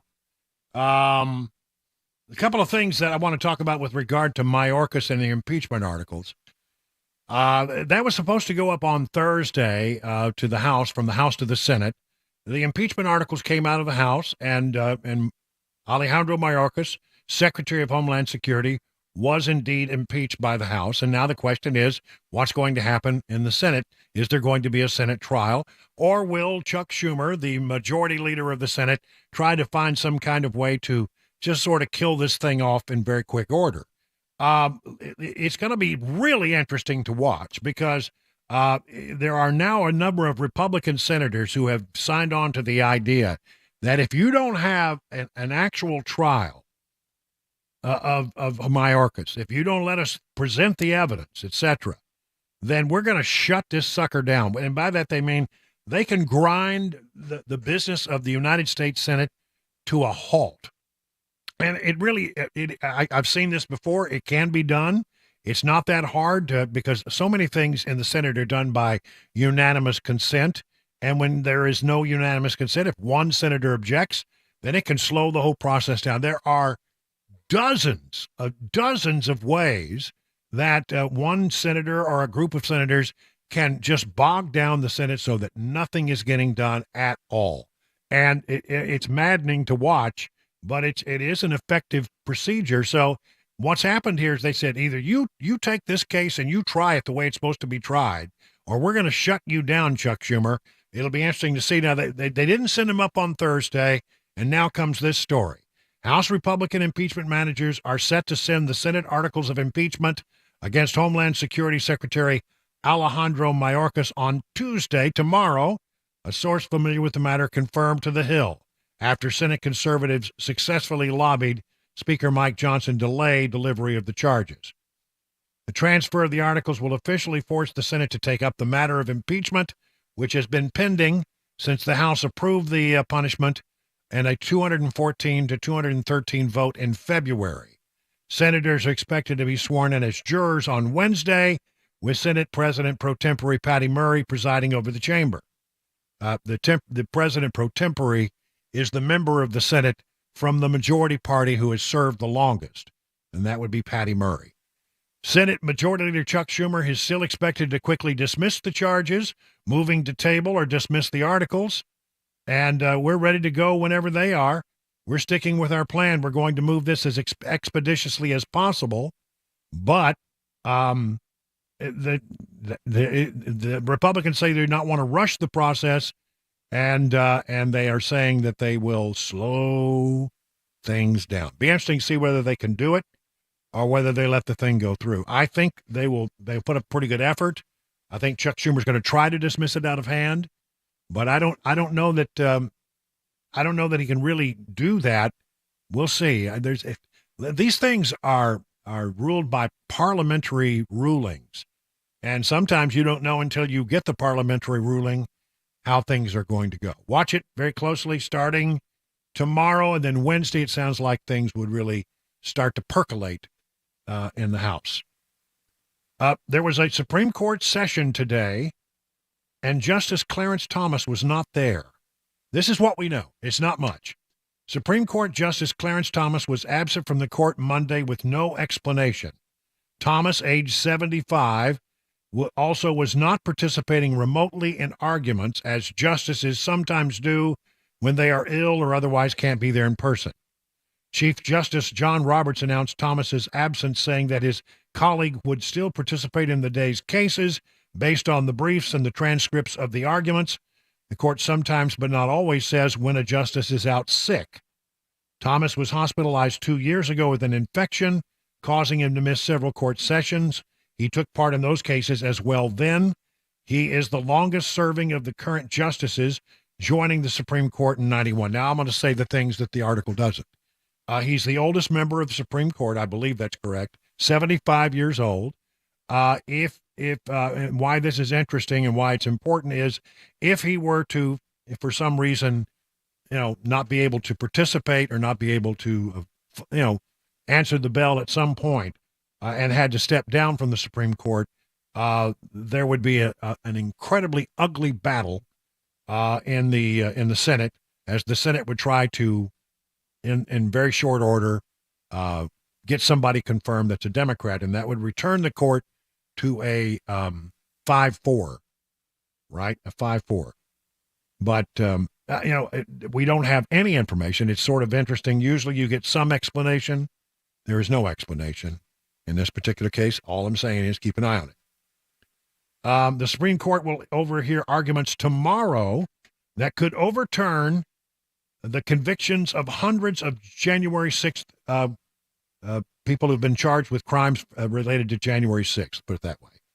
On Tuesday, Supreme Court will hear a case that could impact the 2024 presidential election and lead to the release of reduction in sentences for hundreds of J6 participants or rioters, whatever you're going to call them. Before the trials began, the J6 prosecutors decided that most of the serious charges they could get a conviction on was for an obstruction charge.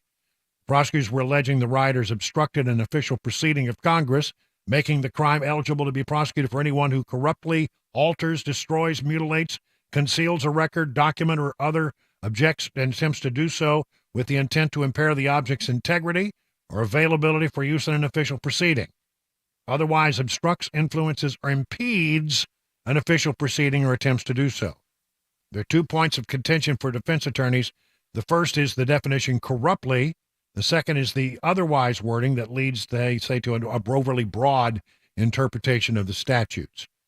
The case involves Joseph W. Fisher, an off-duty Pennsylvania police officer who is facing several charges as a result of his admitted participation in the riot. Which way the conservatives on the court will rule has been the subject of intense speculation. The proponents of textualism, Amy Coney Barrett, Brett Kavanaugh, Neil Gorsuch, may be inclined to support the government's position that Congress intended a broad interpretation of the obstruction statute. Specifically, the justice would allow the word otherwise to mean just that. So it's an interpretation of the law, and there are ways in which this ruling could really overturn the convictions of hundreds of people who've been convicted on January 6th charges. The Speaker of the House is I don't know. He was with Trump last Friday, and they laid out a whole thing that they were going to do with regard to election integrity. It was a pretty good meeting for Speaker Mike Johnson, in that he's sort of under a lot of attack in the House of Representatives by Marjorie Taylor Greene, and it only takes one person to particularly kick out a Speaker of the House, and he doesn't have enough votes, perhaps, to survive that if it actually got pulled and they actually pulled the trigger or pulled the pin on that. And so there's great concern about that, causing all kinds of chaos. However, it's very interesting. Rand Paul is not at all, apparently, well, let me say this. Because he was there with Trump, and Trump put his arm around him and said he could work with the Speaker, he likes the Speaker. There's even a story out there that said that Johnson told people that the former president is 100% behind me. And that would be a good thing for him. But there are a lot of people who are not pleased with the Speaker right now. And one of them is Senator Rand Paul. He's not a member of the House, of course. He's a member of the Senate. And he is not at all pleased with how the Speaker has performed thus far. On the spending issue, they say, government will shut down. The Democrats got everything they want in the spending, and all the hawks got what they want, too. This is a problem. On the Republican side, we have people who want unlimited military spending, and then the Democrats want unlimited welfare spending, and they get both. But Johnson hasn't held his ground. He has power. He has a majority. Use the power of the purse, Speaker Johnson. Do something to make us think you are different than the Democrats. But so far, I don't see a lot of difference. And this from CNBC. House Speaker Mike Johnson said Sunday he will try to advance wartime aid for Israel as he attempts the difficult task of winning House approval for a national security package that also includes funding for Ukraine and allies in Asia. And as you know, this story goes on to point out he's under immense political pressure from fellow GOP lawmakers as he tries to stretch between the Republican Party's divided support for helping Kyiv defend itself from Moscow's invasion. The Republican Speaker is set for 2 months on a $95 billion supplemental package that would send support to U.S. allies as well as provide humanitarian aid for civilians. Sounds like Johnson's going to try to get aid for Israel and Ukraine and Taiwan all in one big package. How will that go over? Probably would have a fair amount of Democrat support. And it's the real question is, would Republicans support it in any way, given all that's happened in Israel? Tough call, I would say right now. I don't know. And so there we have it. They also apparently are working up some Iran sanction bills today following the attack on Israel. There are currently a total of 5 bills related to Iran on the House scheduled for consideration today. And it would they want to bring, again, monetary sanctions against Iran. Will that go forward in the Senate? Hard to know. I'll tell you, it's very difficult at this time to predict what's going to happen in the House and Senate these days, because everything gets complicated by the fact that we're in election season, and everything has to be viewed through how it impacts the looming election. And the math gets complicated, and the issues become more complex. 50 minutes now past the hour of 4 o'clock on Super Talk 99.7. The guaranteed offer is the easiest way to sell your home. It's really simple. We bring you an all-cash offer. You close in as little as 21 days. No home inspections, no lock boxes, no open houses. Go to markspain.com to get a guaranteed offer and start packing.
President Biden talking with Prime Minister of the Czech Republic. Tennessee students rallying against possible legislation here in Tennessee. And 2 women found after disappearing. Those stories and more at 5. Super Talk 99.7 WTN. All right, Mac, real quick. When do we go to our first playoff game for the Predators? Predators will be this weekend. I don't know for sure the exact day, but we're just days away. Well, we got to have a catfish to throw out on the ice since we're in the playoffs. I found one. 15-year-old girl, she weighs 117 pounds, reeled in a 101-pound catfish out of the Ohio River. Jalen Parker has a new record. She hooked a massive 101-pound catfish. As big as she was. Yeah, I mean, almost as big as she was. She got a little help dragging it into the boat, but nonetheless, now that's a catfish. I don't think you're heaving that one over the glass. Yeah, that's no. You need like some kind of cart to carry it out there. That's a blue catfish state record and caught in the Ohio River. It is now 58 minutes past the hour, 4 o'clock.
It's 5 o'clock. I'm Mac Maury with your top stories. 84 degrees and that warm sun has made its appearance today. It's supposed to stay around. We do have some possible showers and thunderstorms coming tomorrow evening. Traffic complete weather forecast 5 minutes away. President Biden met today with the Prime Minister of the Czech Republic. Ukraine was a big issue on their agenda. Karen Travers. President Biden in the Oval Office Monday told the Prime Minister of the Czech Republic his country's been a great ally in NATO and thanked him for his country's support for Ukraine. I want to thank you for helping, Mr. Prime Minister, for helping secure nearly 1 million rounds of ammunition for Ukraine. The president said he's committed to the U.S. doing its part and again called on Congress to pass security funding for Ukraine. They have to do it now. Now. There's overwhelming support in the House and Senate that people just let a vote take place. And House Republicans are meeting behind closed doors tonight to try to figure out how they'll keep their pledge to offer more aid to Israel in the wake of the past weekend's attack by Iran. And back here in Tennessee today, students from across Nashville marched to the Capitol with signs and chants to rally against legislation that passed the Senate last week. Channel 4's Michael Warwick fills us in. The students signed out of class at schools across Nashville. They held signs and gave speeches alongside some legislators from behind a megaphone. The bill they're protesting would give teachers the option to carry a concealed weapon in school. It's intended to prevent school shootings, but these students don't see it that way.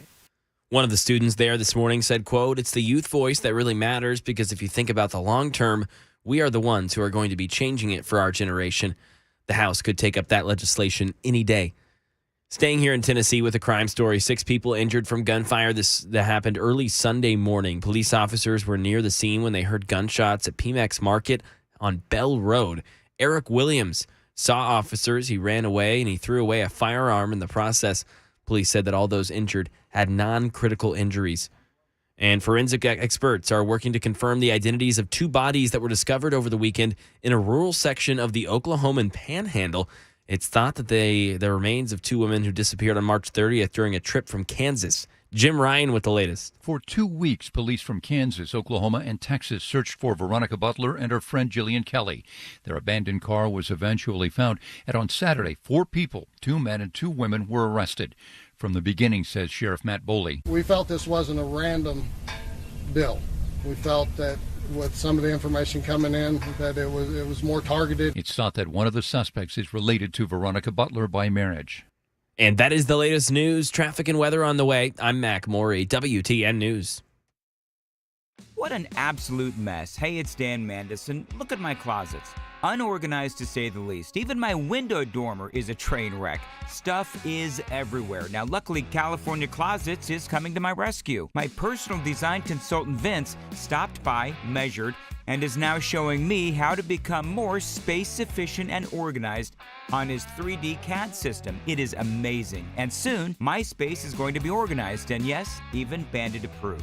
California Closets, a local company that can customize the storage in any room of your house. California Closets, what can they do for you? Find them online at californiaclosets.com and reach out for your free in-home consultation.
It is 7 minutes now past the hour of 5 o'clock on Super Talk 99.7. I'm Brian Wilson, your friend and radio buddy, and this is hour number 3 of The Drive on this 15th day of April. Bum, bum, bum, bum. We should do that, because it is tax day.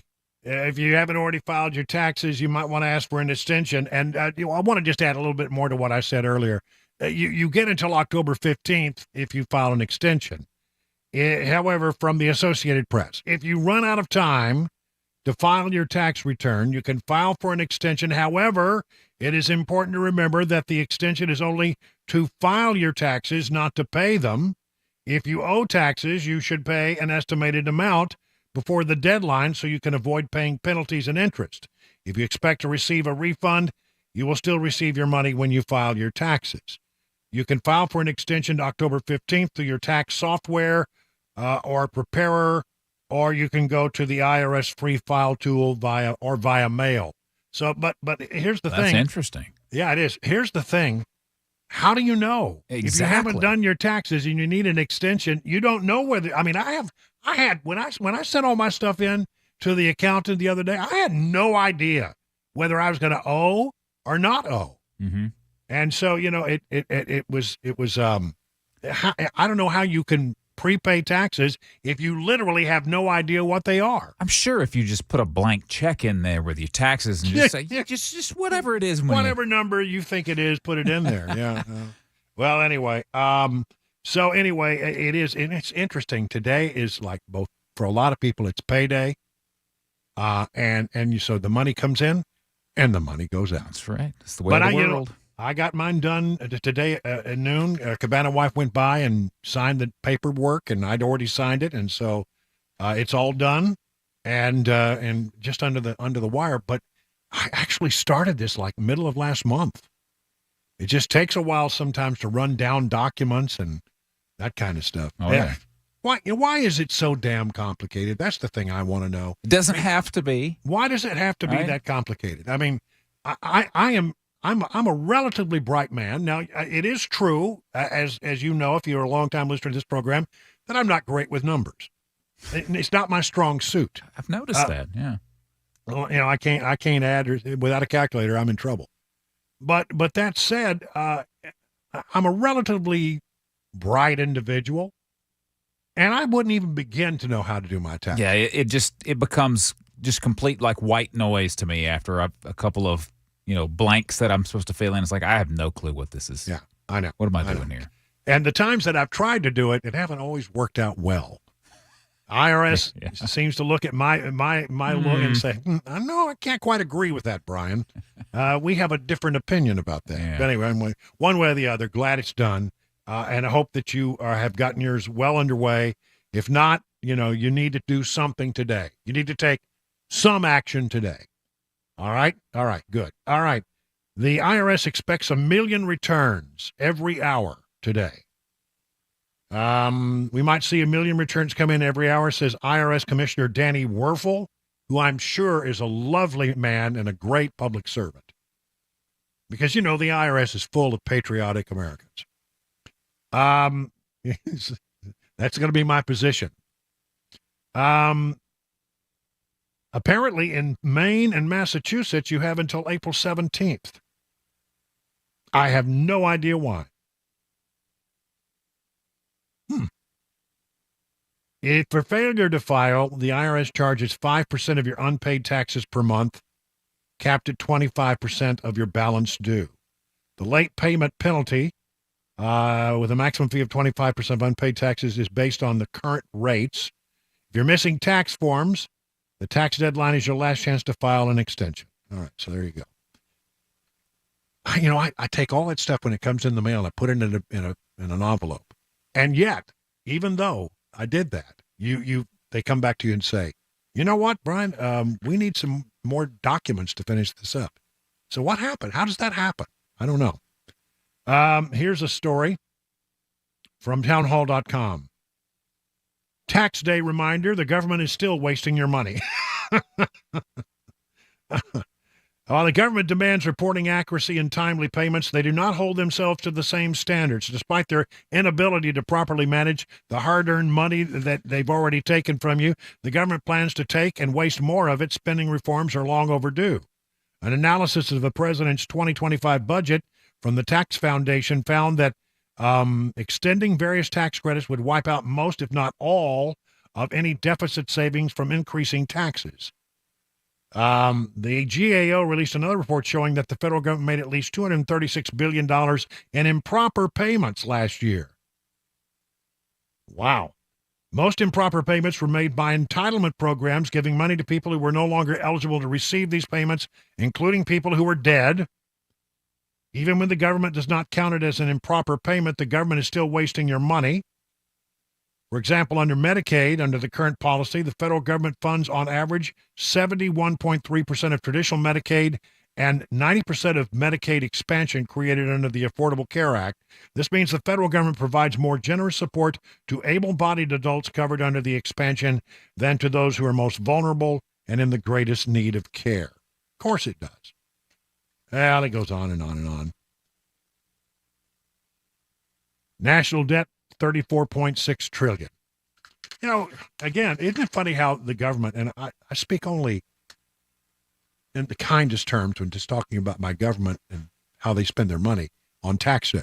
But my larger point is this: they can be sloppy. They don't have to have any accounting, but they expect you to be accurate to the penny, or you're going to have trouble from the IRS, right?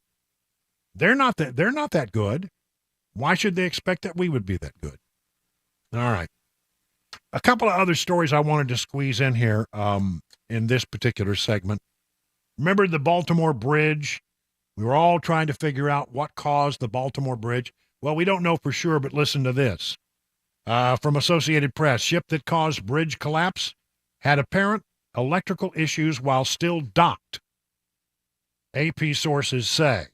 The massive container ship that caused the deadly collapse of a Baltimore bridge experienced apparent electrical issues before it left port, someone with knowledge of the situation told the Associated Press on Monday, hours after the FBI said it was investigating whether any laws may have been broken. The Dolly left Baltimore's port early on March 26th, laden with cargo destined for Sri Lanka, when it struck one of the Francis Scott Key's bridge supports, causing the span to collapse into the Patapsco River, sending 6 members of a roadwork crew plummeting to their deaths. 3 of their bodies have been recovered. The rest have not yet. The Dolly experienced apparent electrical issues before leaving port, according to someone with knowledge of the situation. The person who spoke on the condition of anonymity, because they weren't authorized to comment, said alarms went off on the ship's refrigerated containers while it was still docked in Baltimore, likely indicating an inconsistent power supply. The ship's crew was aware of the issues and indicated they would be addressed. Officials with the National Transportation Safety Board have said their investigation will include an inquiry into whether the ships experienced power issues before starting the journey. The FBI said Monday it's conducting a criminal investigation into the bridge collapse that is focused on the circumstances leading up to it and whether all federal laws were followed, according to a different person familiar with that matter. The person wasn't authorized to discuss, blah, blah, blah. FBI agents on board the cargo ship on Monday conducting court-authorized law enforcement activity, the agency said in a statement. It didn't elaborate and said it wouldn't comment further on the investigation, which was first reported by the Washington Post. Wow. So if they knew that there were problems, there would be, and they decided to go ahead and try to get that ship out of the harbor and on its way to Sri Lanka, knowing that there were electrical issues, and they decided to go anyway. Well, that would be criminal, is what that would be, and that's why the FBI is involved. A statement to Fox News Digital, the FBI confirmed the Bureau is present aboard the cargo ship Dolly, conducting court-authorized law enforcement activity. But they're not talking about exactly what it is in any great detail. Also this. We look at the that the Biden administration, and we remember what gas prices were like under Trump. We remember that there was an abundance of oil and natural gas, that we were exporting oil and natural gas and gas and gasoline. And then now all of a sudden, well, we're not doing any of those things anymore. The Biden administration has locked down half of Alaska's National Petroleum Reserve. That means you can't develop it. Just when you thought they couldn't do anything more to make sure energy costs keep rising, we now learn that the Biden administration, Bureau of Land Management, plans to lock down half of Alaska's National Petroleum Reserve. The 23 million acre petroleum reserve on the North Slope was set aside as an emergency oil supply originally by the U.S. Navy by President Warren Harding. In 1976, in accordance with the Naval Petroleum Reserve Production Act, administration of the reserve was transferred to the Department of the Interior, Bureau of Land Management, renamed the NPRA. President Joe Biden is on the verge of locking down half of it, making it unavailable for oil and gas development. He plans to do so with a new rule that is proposed by the Biden administration through the BLM, a division of the Department of Interior. It should be noted, the two Republican challengers November. Okay, they're talking. That turned it into a political thing. But I mean, yeah, they actually have shut down this whole Northern Petroleum Reserve that was set aside years ago during the Harding administration, set aside for our national security needs, and they're now saying not one half of it cannot be developed at all. I don't understand the Biden administration's position on oil. They drew down the petroleum reserve, the National Strategic Petroleum Reserve, to about half of what it once was, in order to bring gasoline prices down during the midterm elections. Not really a national security decision, more of a political decision, if you ask me.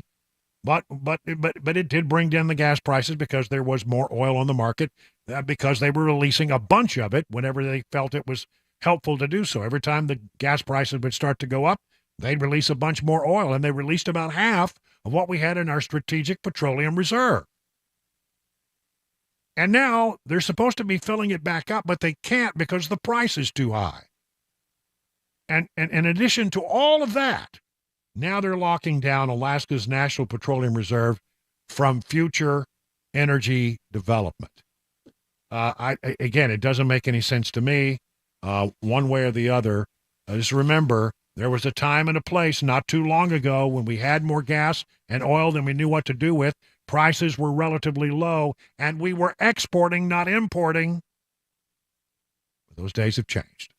20 minutes now, past the hour of 5 o'clock.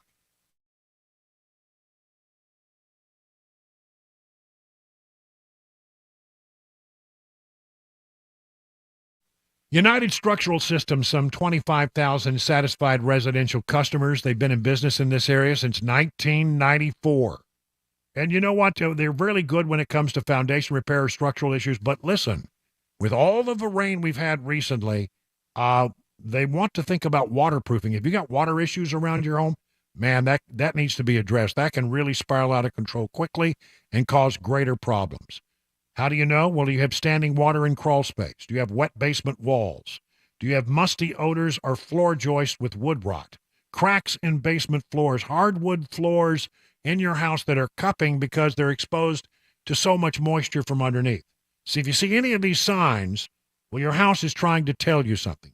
Tell you you got a problem and you need to address it. Call the folks at United Structural Systems, 615-488-7855. They'll come out, they'll do an assessment of what's going on, they'll tell you what they can do to make it better, and then if you decide to go forward, you won't pay a penny until the job is done and you are completely happy.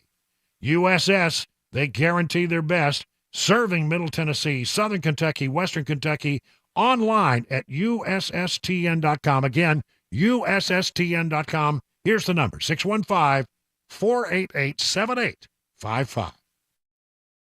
What an absolute mess. Hey, it's Dan Mandison. Look at my closets. Unorganized to say the least. Even my window dormer is a train wreck. Stuff is everywhere. Now, luckily, California Closets is coming to my rescue. My personal design consultant, Vince, stopped by, measured, and is now showing me how to become more space efficient and organized on his 3D CAD system. It is amazing. And soon, my space is going to be organized, and yes, even Bandit approves. California Closets, a local company that can customize the storage in any room of your house. California Closets, what can they do for you? Find them online at californiaclosets.com and reach out for your free in-home consultation.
Donald Trump fails in delaying his hush money criminal case. We've got audio from him. Time ticking down to reauthorize the FISA Act, and multiple people shot in Kentucky.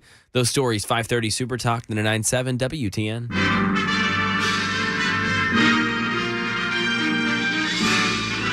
Spanning the globe to bring you the constant variety of sport, the thrill of victory, and the agony of defeat. It's time once again for Mac Morey's wide, wild, wacky, weird, wonderful world of sports. How many W's can we put into this thing? And now here is the host of that program. You know him, you love him, you can't live without him. Mac Morey, ladies and gentlemen. Oh, yeah.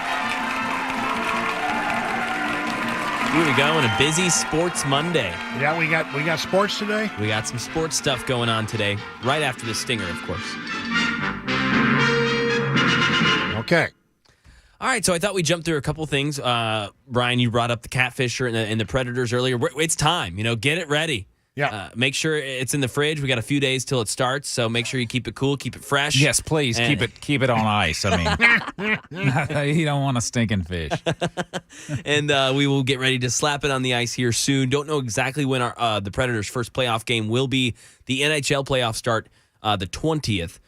So you imagine Saturday, Sunday, possibly Monday. In those couple of days, we will have the Predators' first playoff game. So probably preview it Friday, get the song going, get hype, preview the playoff game.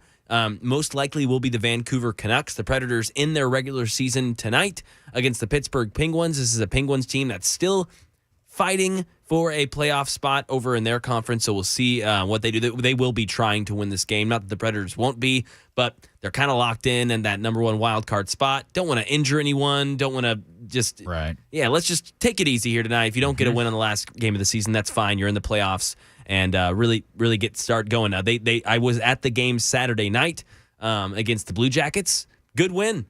They were up 6-2, 2 garbage time goals by the Blue Jackets to make it 6-4. But I came in like 18 minutes left in the first period. I had already missed the Blue Jackets' first goal. I was like, dang, we're already down 1-0. I only missed a minute and a half or so.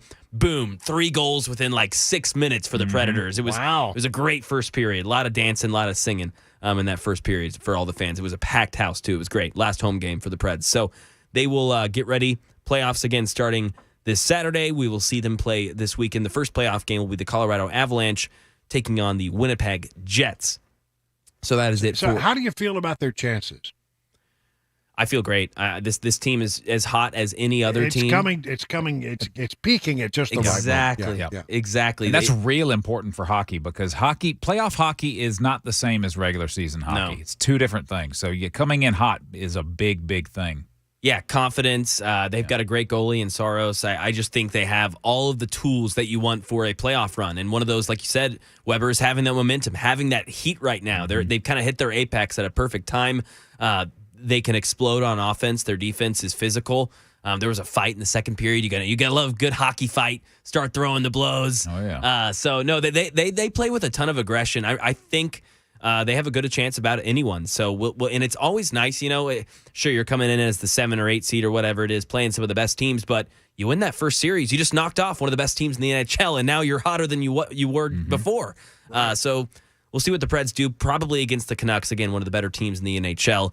And then Masters, Scotty Scheffler gets his second Masters win. I actually sat down and watched some of that. Fascinating. That guy has some real skill, but the weirdest swing I've ever seen. I know. It is weird. It's unorthodox for sure. He's the face of golf now for sure. I mean, 2 Masters wins in 3 years. He's the number 1 golfer. It seems like every major he has the chance to win, if not already just winning. Yeah, it seems like a good guy, too. Seems nice enough, smart enough. Yeah. I feel like golf should be happy with him as the face. You always want your face of whatever sport you have to not be having to worry, okay, what's this guy going to do in the offseason? Is he going to get in some bad headlines? I feel like Scotty's a good guy. Is he going to be hanging out with Morgan Wallen? Yeah, exactly. Throwing chairs. Yeah, you don't want any of that.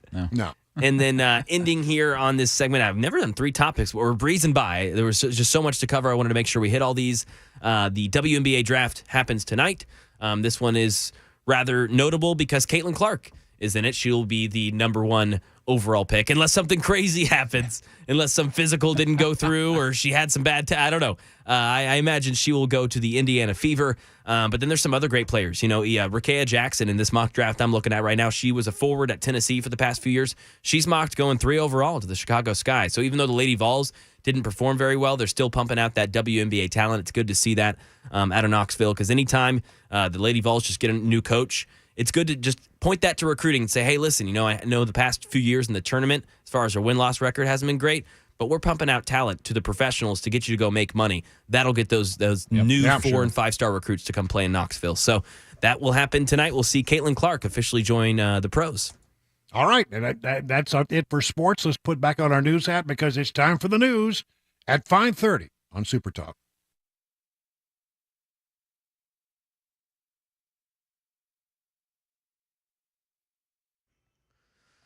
$5:30, I'm Mac Morey with your top stories. 84 degrees in Music City and a beautiful week ahead. Got some showers possible starting tomorrow evening.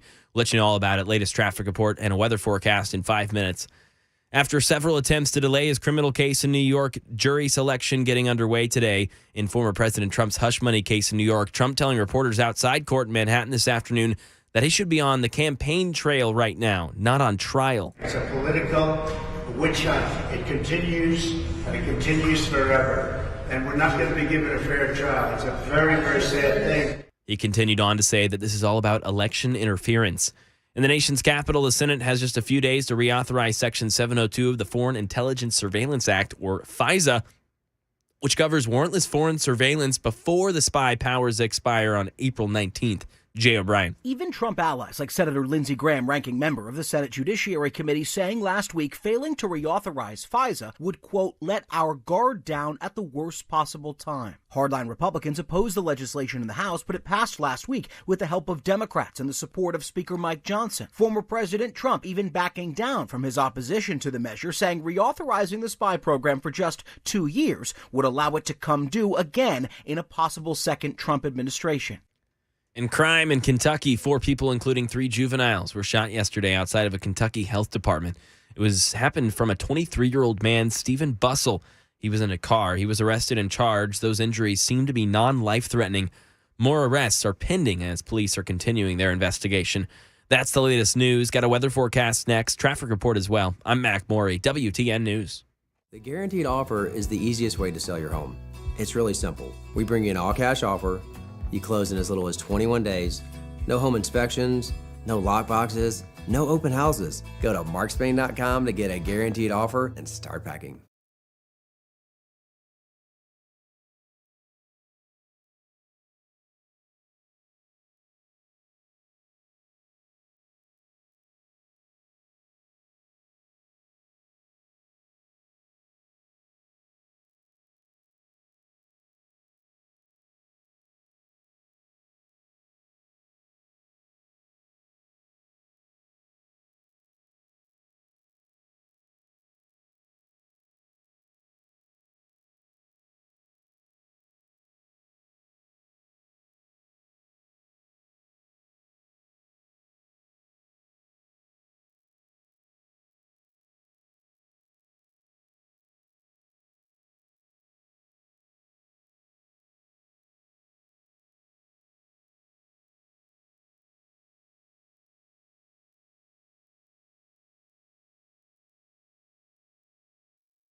All right, what was it like the last time you went to an auto repair shop? Was it smelly? Were there greasy old rags laying around? That countertop that you wouldn't dare touch? Another thing that stinks is a repair shop that keeps your car forever. They're not honest, and they don't call you back when they say they will. If that was your last experience at a vehicle repair shop, hey, it's your buddy Brian Wilson to tell you about Eurofix. Eurofix takes the stink out of European auto repair. And at Eurofix, you get a free 15-minute no-wrench inspection with an estimate at every visit. No high-pressure sales tactics. At Eurofix, you get a 3-year nationwide warranty and a free loaner car with every repair appointment. And never pay dealer prices. Eurofix now has facilities in Franklin, 100 Oaks, Murfreesboro, Belmead, and their newest facility in Mount Juliet right across the street from the Dairy Queen. Call 844-EUROFIX, 844-EUROFIX, or visit myEurofix.com and tell them your friend and radio buddy Brian Wilson sent you. Hey, what's up, guys? This is Matt Murphy for Members Nutrition. I want to tell you about the Members Nutrition difference, and I want to encourage you to go over to the Members Nutrition website. Number one, they believe at Members Nutrition that they can sell vitamins and supplements at a lower cost point, and they're doing it every single day at membersnutrition.com. Number two, they want to make these products right here in the United States of America, not from some overseas company, and they do that every single day. I encourage you to go to membersnutrition.com. You'll get 50% off your purchase price at checkout. You don't have to put in any codes. Just go to membersnutrition.com. Once again, membersnutrition.com.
It is 38 minutes now past the hour of 5 o'clock on Super Talk 99.7. We're in the middle of the third hour of the show. Glad you're with us here on this Friday. I'm sorry, Friday. Where did that come from? Well, that's wishful thinking. Don't Monday, get me April excited 15th. like that, man. I don't know. I lost my mind for a moment. Monday. It's Monday, April 15th. It's the worst kind of Monday because it's the Monday where you have to make your taxes have to be sent in by today. Did you do your taxes?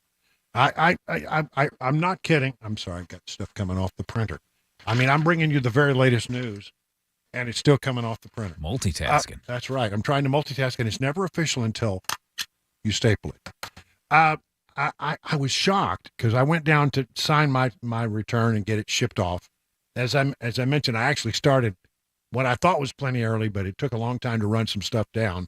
Finally got it all approved and shipped off today, and I was in the office, and no kidding, somebody walked in the door and said, "Hey, can you do my taxes for me today?" And so I'm like, are you kidding? Don't be that The guy. phone was ringing every time they put the phone down, it would ring again, just like constantly. Can you imagine what it is to be a CPA on tax day? I would just unplug the phone and lock the doors, man. Yeah. But I mean, it's like, what planet did you wake up on that you just realized your taxes were due? And you think they're just not, the CPAs just aren't doing anything. They're just bored. They're waiting on you to walk in. That's right. Yeah, they said, sure, come on in, son. We'll get you all taken care of. Been no waiting problem. on you all day. Yeah, that's right. If you haven't got anything done, file the extension. And again, we point out that when you file an extension, if you think you owe, then you're supposed to pay your estimated taxes and file for the extension. But if you don't know, you don't know, do you? What are you supposed to do if you don't know? I guess as long as you give them something, maybe they would accept that. Like if you just said, all right, I'll give you, here's $100 until I know the exact amount. Maybe that would tide them over. Maybe that gesture would be appreciated. Yeah. I don't know. Okay. I want to talk a little bit about what's going on with regard to Israel. Here's a guy who sees it about the way that I did. We saw the attack against Israel. I mean, I don't know exactly. I can't ever imagine an attack that was better telegraphed and that more warnings were given out in advance before it took place. We knew, well, the attack against Israel began in exactly 48 hours. We knew that. We knew probably 4 or 5 days ahead of time when the attack was going to be. It was started as like a slow motion attack. I was watching the Fox News and everybody was breathless. Oh, Israel has launched drones and they'll be there in about 6 hours.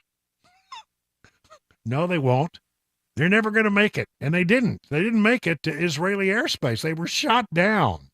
99% of everything that Iran threw toward Israel got shot down. And there was one that slipped through, and it did some minor damage to an air base, and some people were injured. There were some injuries. One person said to be serious, but as these kinds of things go, it was well telegraphed. The Israelis were completely ready for it, and it's almost as if I felt like they were saying, well, for domestic consumption here in Iran, we have to do something because you took out a couple of our generals, and we can't not do nothing. And so we're going to do this, but we're going to give you like 4 or 5 days warning. And you'll know exactly where they're coming from. You know exactly what it's going to be, and you know exactly how to shoot them down. And and again, the Iron Dome, incredibly effective, but they got help from the U.S. military. They got help from several Arab states in the region who were knocking down drones as well. I mean, there was everybody was pitching in to help Israel. And we, it's sort of like everybody knew, well, we had to do something. So we launched a bunch of stuff, made a nice show in the sky. But nothing really happened. From hotair.com, a guy named David Strom sees it about the way that I did. He says, Joe Biden's administration gave Iran the go-ahead to strike at Israel. Here's the $64,000 question. Was it wise for Biden to do so, or was it a betrayal of Israel? By Saturday evening, I had begun to suspect the Iranian attack on Israel wasn't just coordinated with Hezbollah, which launched its rocket attacks on the Jewish state, but also with Iraq, Turkey, Jordan, Lebanon, and the United States. Probably the other Gulf states were also given a heads up before Iran officially announced their retaliatory strike against Israel. There are a lot of indications, this guy says, that this was not an Iranian attack designed to blindside Israel and start a full-scale conflict, but rather a face-saving move to demonstrate that Iran will not sit idly by as Israel kills off its senior military officials on what amounts to Iranian territory. Striking a consulate is technically attacking the sovereign territory of another nation. As you recall, Israel bombed the Iranian consulate in Damascus on April 1st, killing Mohammad Reza Zahedi, a top commander in the Iranian Revolutionary Guard, and 6 others. Iran was not going to let this go without retaliation, and everybody knew that, including Israel. Israel knew it when they did it. And as I followed the very slow-moving Saturday evening, I realized that Iran was essentially putting a searchlight on its drones and cruise missiles so that there would be no surprise at all that they would be shot down. Further, Iran quickly called the strike a conclusion to the dispute and said they had no interest in further hostilities. This guy comes to the conclusion, as I did, that this was mostly for show. One of the telling signs, and I heard this reported by the very knowledgeable and really plugged in Jennifer Griffin, that some of the drones that were sent over, they actually turned on the lights on the drones so they could be seen and more easily shot down. The United States had all kinds of military splayed across the region. Jordan helped out. Other Gulf states likely helped out, though they probably won't admit it. And everybody knew Iran's going to throw a bunch of missiles, they're going to throw a bunch of drones, and they're all going to be shot down before they get to Israel. Now the big question is, will Israel feel the need to respond again? Israel could do what Israel wants to do. Israel will do what Israel wants to do. The United States is staying out of it. Here is the way they are explaining their position. Is the administration presenting alternatives to Netanyahu?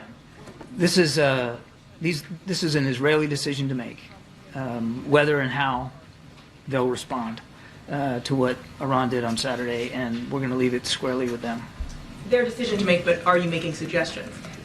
We are not involved in their decision-making process about a potential response. And so what they're saying here, reading between the lines, is that Israel is going to do what Israel wants to do. We're not going to get involved in counseling Israel, although one wonders, because we hear about a phone call that occurred between Joe Biden and Benjamin Netanyahu, in which he basically said, take the win, call it a win, and move on. But, who knows what Israel is going to do. But the United States' position is we're not going to get involved, but if Israel is attacked again, we will again defend Israel. But we don't particularly want to seek an escalation in the region. Here's General Pat Ryder today from the Pentagon. Is the U.S. concerned that U.S. forces in the region would be in jeopardy if Israel retaliates for Saturday night? And is that why the U.S. is not participating in a potential retaliation? Well, look, I don't want to get into hypotheticals at this point. Whether or not Israel responds to Iran's attack, of course, is something for Israel to discuss and to decide. As Secretary Austin has said, both publicly and privately, we don't want to see escalation, but we obviously will take necessary measures to protect our forces in the region. And as was demonstrated over the weekend, we'll take necessary measures to defend Israel. Thank you. I think officials had said last week that additional U.S. military assets have been sent to the region. Are those assets still in place, or have they been moved out now? As of right now, those assets are still in place. You've talked previously about Iran not seeking conflict with the United States. Is that still accurate? Do you today believe that Iran is not seeking conflict with the United States or Israel? Are you asking me if Iran is speaking? I'm not going to speak for Iran. I mean, certainly from the United States, we do not seek conflict with Iran. Conflict before. So today, is that statement still accurate? Yeah, I'm not going to speak for Iran. Thanks. Will? Two questions on the Middle East. Has Israel informed the Pentagon if it plans to respond to the Iranian attack? And does DoD have any message on a potential response in terms of to Israel? Again, I'm not going to speak for Israel or any potential response. Again, that's a decision for them to make. As we demonstrated this weekend, we remain focused on the defense of Israel and on the protection of U.S. forces that are in the region. And we've been clear from the very beginning that we don't want to see a wider regional war, and we continue to work hard in consulting with our partners and our allies throughout the region to ensure that that there is not a larger regional war. Well, once again, sort of recapping this thing, Israel knew that when they attacked that embassy in Syria, in Damascus, that there was going to be some kind of retaliation by Iran. And Iran, the way Iran handled it was, hey, everybody, we're really upset about this, and we're going to have to do something. So in about 4 or 5 days, we're going to be launching a bunch of drones. So get ready. They're coming. They're coming. And we'll turn on the lights on the drones so you can see them more easily. And yes, the United States, yes, make sure you know we're going to be sending some stuff over. Jordan, we're going to be sending some stuff over. It'll be crossing your airspace. So you just wanted to give you a heads up on that.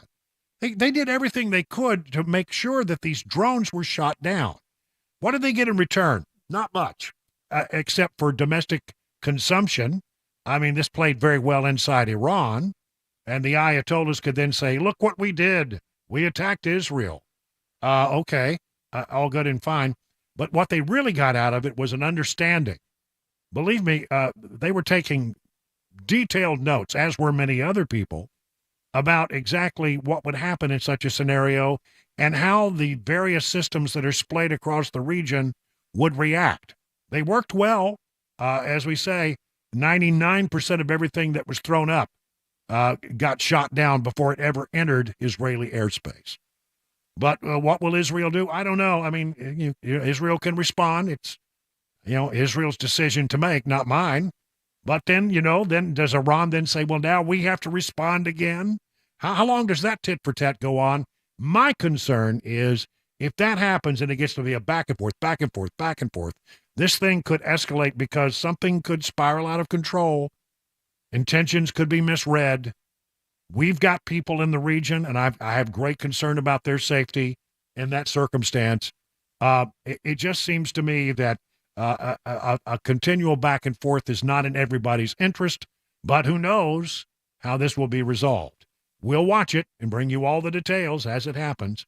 It's 50 minutes now past the hour of 5 o'clock.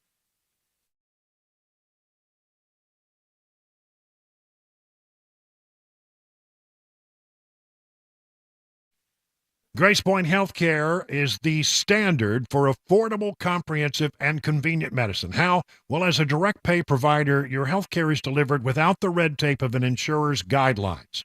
Smart Care plans make it even more affordable. They start at $69 a month, and for that, you get free office visits and free basic labs for an entire year.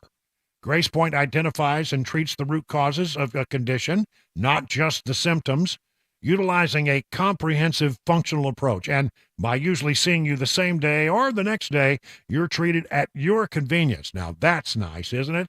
Grace Point Healthcare, affordable, comprehensive, and convenient medicine delivered the old-fashioned way. Located on Main Street in Franklin, here's the number, 615-599-6868. That's 599-6868 to schedule an appointment. Hey, what's up, guys? This is Matt Murphy for Members Nutrition. I want to tell you about the Members Nutrition difference, and I want to encourage you to go over to the Members Nutrition website. Number one, they believe at Members Nutrition that they can sell vitamins and supplements at a lower cost point, and they're doing it every single day at membersnutrition.com. Number two, they want to make these products right here in the United States of America, not from some overseas company, and they do that every single day. I encourage you to go to membersnutrition.com. You'll get 50% off your purchase price at checkout. You don't have to put in any codes. Just go to membersnutrition.com. Once again, membersnutrition.com.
6 o'clock, I'm Mac Maury with your top stories. 84 degrees in Nashville. Got a traffic report and a weather forecast 5 minutes away.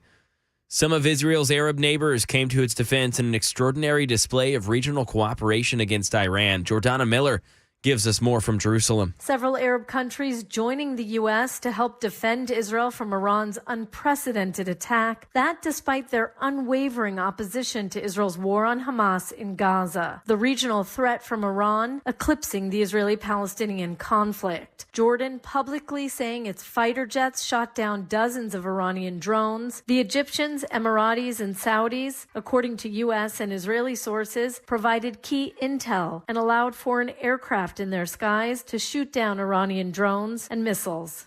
Today in Tennessee, students from across Nashville marched to the Capitol with signs and chants to rally against legislation that passed the Senate last week. Channel 4's Michael Warwick tells us what it was. The students signed out of class at schools across Nashville. They held signs and gave speeches alongside some legislators from behind a megaphone.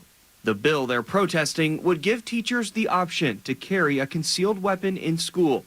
It's intended to prevent school shootings, but these students don't see it that way.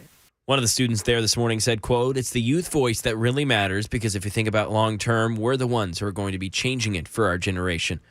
And the House could take up the legislation any day. Staying in Tennessee, Channel 4 reporting that a Tennessee State University football player, 20-year-old Chazen Page, was killed while walking across Gallatin Pike Sunday morning around 1:30 a.m. by a hit-and-run driver. The car was a small SUV that was going fast. The vehicle will most likely have front-end damage. Page played in 28 career games for TSU. He started all 11 games the last 2 seasons, and he was expected to be a big part of that O-line headed into his senior season. He played football at high school here at Lipscomb Academy.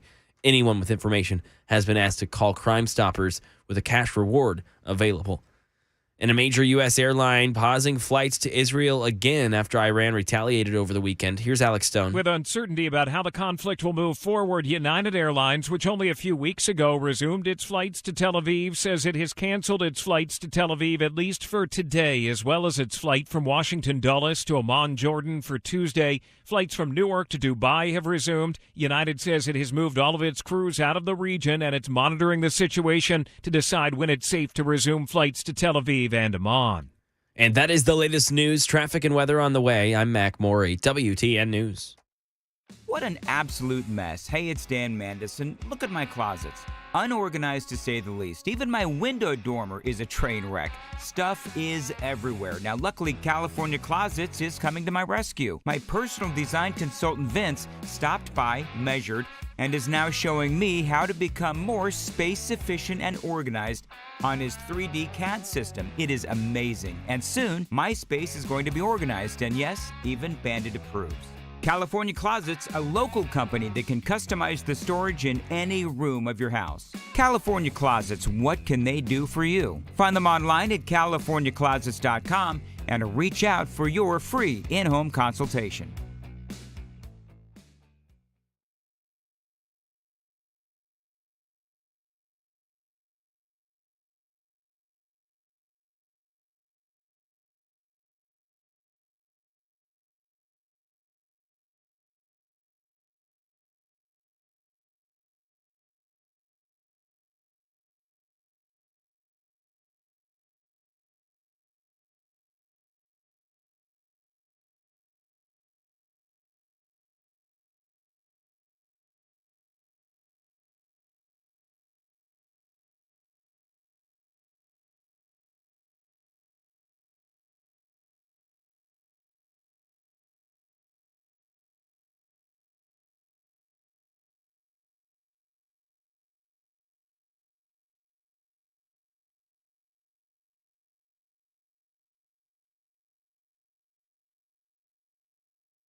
Hey, good evening, everybody. 7 minutes now past the hour of 6 o'clock on Super Talk 99.7 on tax day, April 15th, middle of the month, where we're whipping right along. We had a really nice day. I think it hit about 86 degrees or so. Yep. So really, really, really, really, really nice. It's so nice that the Bulldog was not going to be indoors today. Normally when I'd say to Grogu, I say, hey, let's go to work. Her ears perk up and she gets excited and she just can't wait to go out and come over here and to, past the pool. Mm-hmm. But she got out to the pool and she said, it's pretty good here. I think, have a nice day. I'll catch up with you later. Yeah, I'll be right here. I'll be right here. Don't worry about me. Yeah, it was pretty nice out today. I have to say that. Weekend good too. By the way, I haven't mentioned, how the mile-long yard sale. Oh, yeah. How'd that go? Oh, it was great. It was fantastic. I mean, people started, I would say that along 70, I've seen larger turnouts along Highway 70 leading to Watertown. But okay. Watertown, it was blowing and going, man. There were people. The train came in, the whole 9 yards, and I went down there. We went down there. I guess we took our little red buggy down there, a little four-wheel drive thinger, Bob, and took it down there and walked around for some. It's easy to park that thing anywhere. It's not very big, and it's like a go-kart, really. And so we did that, went down there, and ran into some people. They knew they were looking for us. Because they said, look for a tall guy who's not dressed very well, and a classy woman with a bulldog, and they spotted up on us right away. And we talked to a lot of people who are regular listeners to the show, but I'd say pretty good turnout, a really good turnout. And I don't know, they say that the fall one is usually the bigger of the two, but I don't know. This one's felt as big as any that I recall, and I've gone to now about like 4 or 5 of them, I think. Did you find anything you couldn't live without? Yeah, there were some things that I wanted, but I was able to walk away. You had a little self-control. I had a little self-control. There's some things I liked, but What about a funnel cake? I did not have a funnel cake. I did have Polish sausage with sauerkraut, which was what I was really hoping for. All right. But I decided that I would forego the funnel cake, given that I was going to have a big dinner later. So, good for you. All right. Quick thing. This just came down a few moments ago. Tells us a little bit about the strategy in the House of Representatives with regard to what has happened in Israel, and there's a big fight over whether or not we should provide military funding for Israel, additional. What about Ukraine? What about Taiwan? And what about other things that are in priorities to the conservatives? So this just happened. Speaker Mike Johnson has unveiled his plan to move foreign aid through the House, pitching 4 separate bills to address aid for Ukraine, aid for Israel, aid for Taiwan, and another that addresses other national security priorities. More on that in a moment. Johnson rolled out his proposal during a closed-door House GOP conference meeting on Monday after months of delaying any decisions on the politically prickly topic. The plan, according to 2 GOP lawmakers at the meeting, is to move the 4 bills under one procedural rule that would allow for amendment process. That's good. The 4th national security-related bill, according to one of the GOP lawmakers, would include a TikTok ban, a provision to allow the U.S. to use seized Russian assets to assist Ukraine, a Lend-Lease Act for military aid, and convertible loans for humanitarian aid. The current plan does not include any border provisions, according to GOP Representative Kevin Hern, which could spark opposition among hardline conservatives who said any aid to Ukraine must be paired with legislation to address the situation at the southern border. Not at this time, Hern told reporters when asked if the current plan includes border security. So how about that? That's just coming down. 4 different packages, but they will be open to the amendment process. That's really something. Let's do a little look at a couple of things with regard to the looming election. There was a big poll that came out this weekend from the New York Times Siena. Say what you will about the New York Times. Their polling has been proven to be fairly accurate in the past. They have, in the general election matchup, Trump versus Biden, Trump winning by 1. But remember, that's not how we elect presidents. We don't elect presidents with popular vote. We elect them through the Electoral College. And I just point out that even though Trump is ahead by one, we've had elections where people lost the popular vote, but then won the Electoral College math on it by getting 270 Electoral College votes. Trump leads in 6 out of the 7 battleground states right now. But the New York Times had some pretty devastating news for Joe Biden. 58% disapproval for Joe Biden. Trump's presidency, 43% of those who were asked said that they now look back on the Trump presidency as mostly good. However, so that's 43% mostly good. Biden presidency, 46% said it was mostly bad. So that tells you the difference there. 61% disapproval rating for Biden's handling of the economy, 61% disapproval. And when it comes to the question of is he too old to serve another term, 67% of those who were surveyed said yes, he's too old. There's a lot of data within the internals of this poll that's pretty interesting. Here's how the national polls took it. Just 52% of Biden 2020 voters think Joe's been good for America. 83% of Trump 2020 voters say the same for Donald Trump.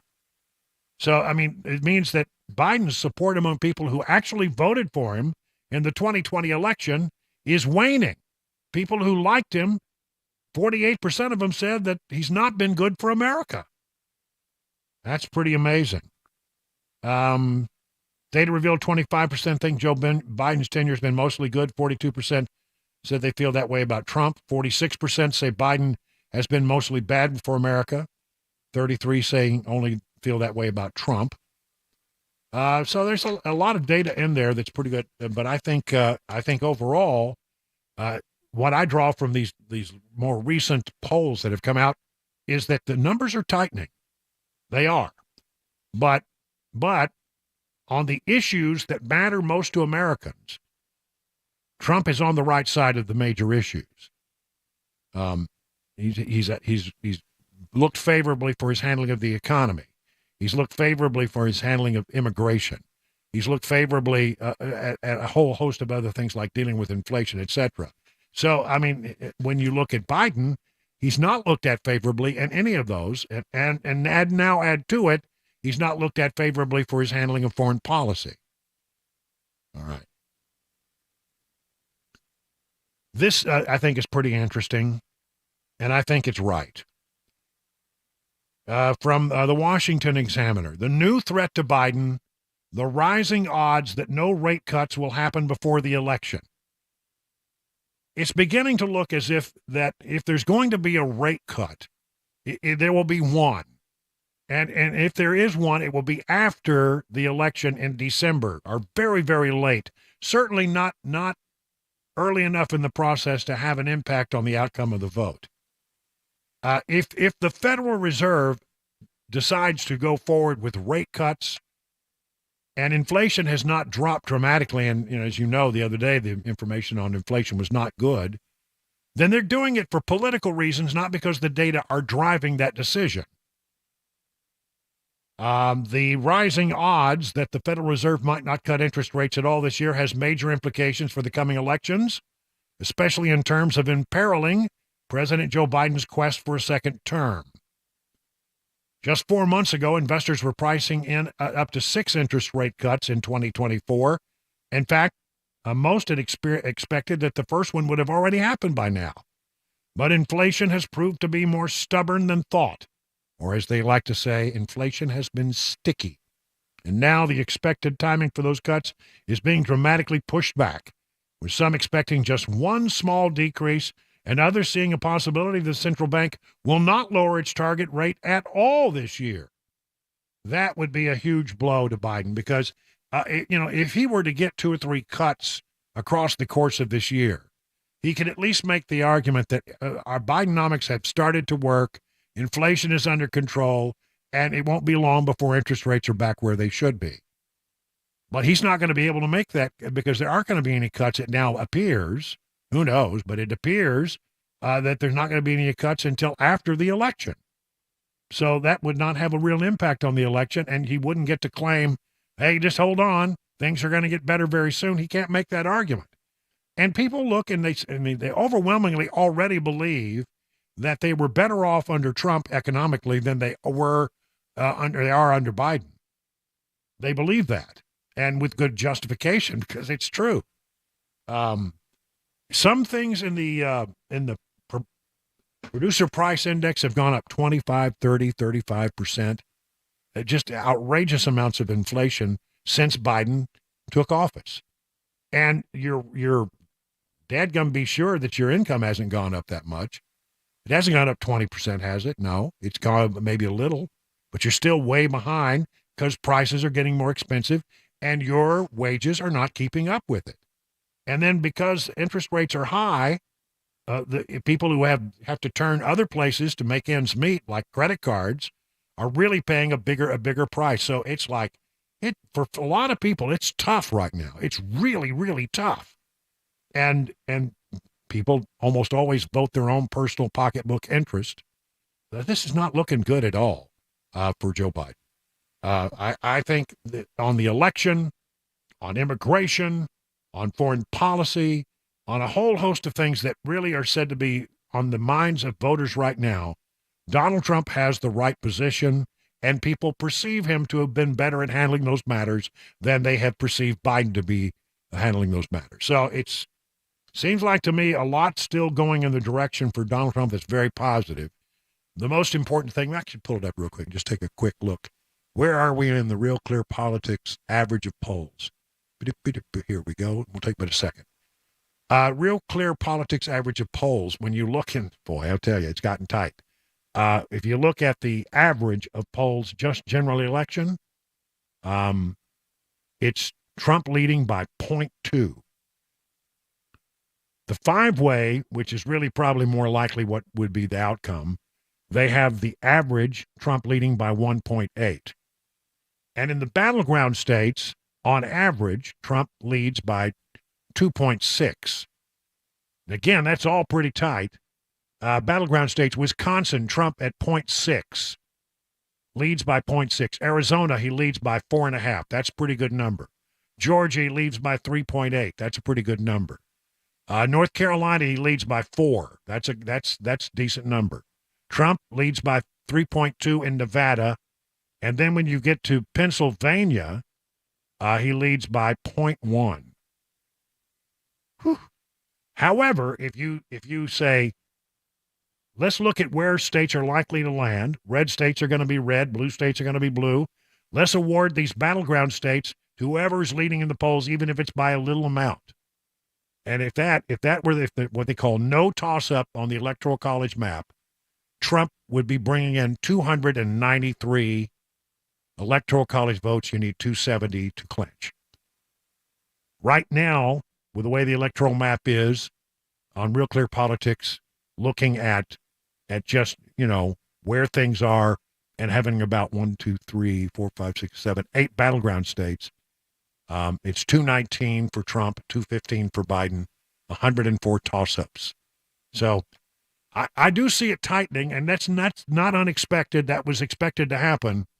But on the issues that matter, Trump has the right positions, and people perceive him to be better at handling those matters. So we'll see how it goes. We're watching it daily for you right here on Super Talk, 21 past the hour.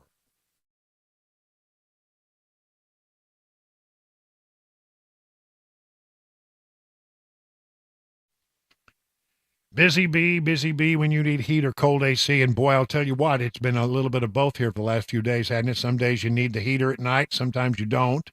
Sometimes you need the air conditioner in the day. Well, you got to make sure that all your system is working. And if you have a problem, if it's not cooling or it's not getting warm when it needs to, call the folks at Busy Bee HVAC at 615-775-7833. They'll buzz right over to your hive and get you up and running. And listen, if you find that, well, the darn system, they're just not meant to last forever. Eventually, you do have to replace them. And if it's come time to replace them, You're not going to find a better value on HVAC or plumbing replacements than at Busy Bee. You might want to become a member of the Beehive Club. That's how you get your systems to last longer with good preventative maintenance. Starts at $99. You get 3 thorough maintenance services on your systems.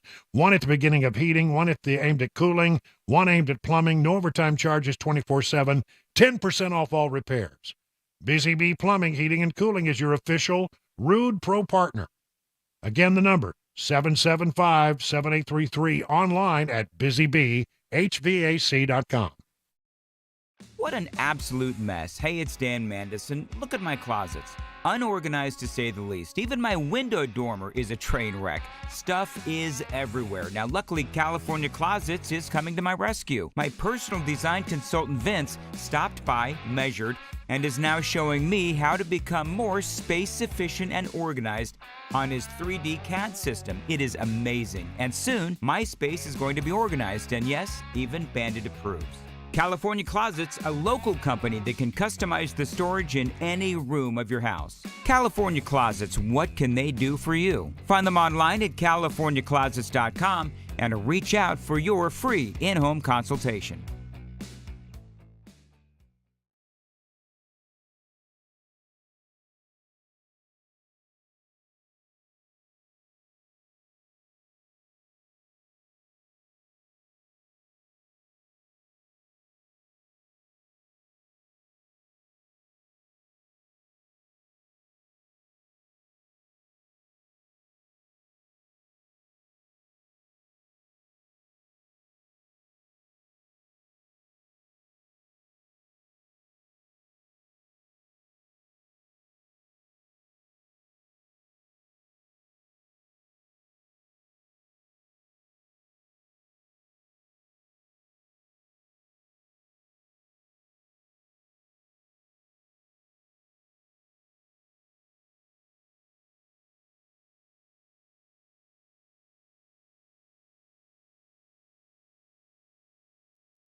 It is 25 minutes now past the hour of 6 o'clock on Super Talk 99.7. I'm Brian Wilson, your friend and radio buddy, and you're listening to The Drive on this April 15th, tax day. I hope you get home safely. I hope that, I got to tell you, there's just sort of a weight that gets lifted off your shoulders the moment you know those taxes are done and everything's taken care of and you're on your way. Am I alone in that? I mean, does it wear you out, just knowing that you've got that little task? And yeah, it's one of those things that I put off just because I dread doing it. So, yeah, there is that little bit of relief after it's done. It's like, all right, finally done for another year. Yeah. I think the fact that it drives me crazy is the process it has become so complex yep. that I don't think average people, even if they, get the software, unless you have the simplest of returns. And if you've got 401ks and you've got disbursements and you've got this and you've got that, and you want to itemize this, that, it just gets so complicated for the average person. Now, I'm not a stupid man. I'm not great with numbers, but I'm not a stupid man, and it's beyond me. It's reached the point where I don't even want to try anymore. Yeah, I need professional guidance, and I'm happy to pay for it to be done and done well. But it is that. It's like that moment where you don't know. I mean, honestly, at the end of the year last year, I had no earthly idea if I was going to owe taxes or not. I had no sense of it. And that's the thing that's troubling. I think most people don't know until they finally get that phone call from their accountant, or, they get the final number on their software and they go, oh, well, that's good. Or they go, ooh, that's not good. And one way or the other. I've had horrible mistakes in past returns. The IRS, I can just assure you this, they don't like that. Yeah, they catch on pretty quick, don't they? They're pretty much unanimous that they don't like mistakes. I mean, they can make all kinds of mistakes. There's all kinds of mistakes that the IRS can make, and nobody can do anything. That. Yeah, no, pay no attention to that whatsoever. But if you make an honest mistake, it just gets to be where it wears you out. And I've had that, in the past, where I got worn out by the good patriotic Americans at the Internal Revenue Service. Well, anyway, I hope that you have, you've gotten all taken care of, and we get you home safely. And now we can start. Here's the thing. Today was payday for a lot of people. A lot of people get paid on the 1st and 15th. So money comes in, and then you can write a big check to Uncle. Just cover it right there. It was in your account for a short while. That. That's right. Yeah. That's right. You didn't need that. No, I hope that you got out okay. That but here's the thing: you don't want to. Everybody says, "I'm getting a big refund. I'm so excited." That's not the way to look at it. If you do that, then you're going to have a situation where. Chris, are you there? Yeah. Okay. I lost you. I lost your picture. I just want to make sure I'm not just talking for my own health. No, you're good. All right. Why don't we just go to commercial break while I straighten this out? It is now 6:30 on Super Talk 99.7.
You know, there are no pills or creams that can magically open up your spinal disc and take pressure off your nerves. If you're having pain in your back, you have two choices: surgery or non-invasive spinal decompression. Now, I chose non-surgical spinal decompression at the Wellness Institute of Nashville.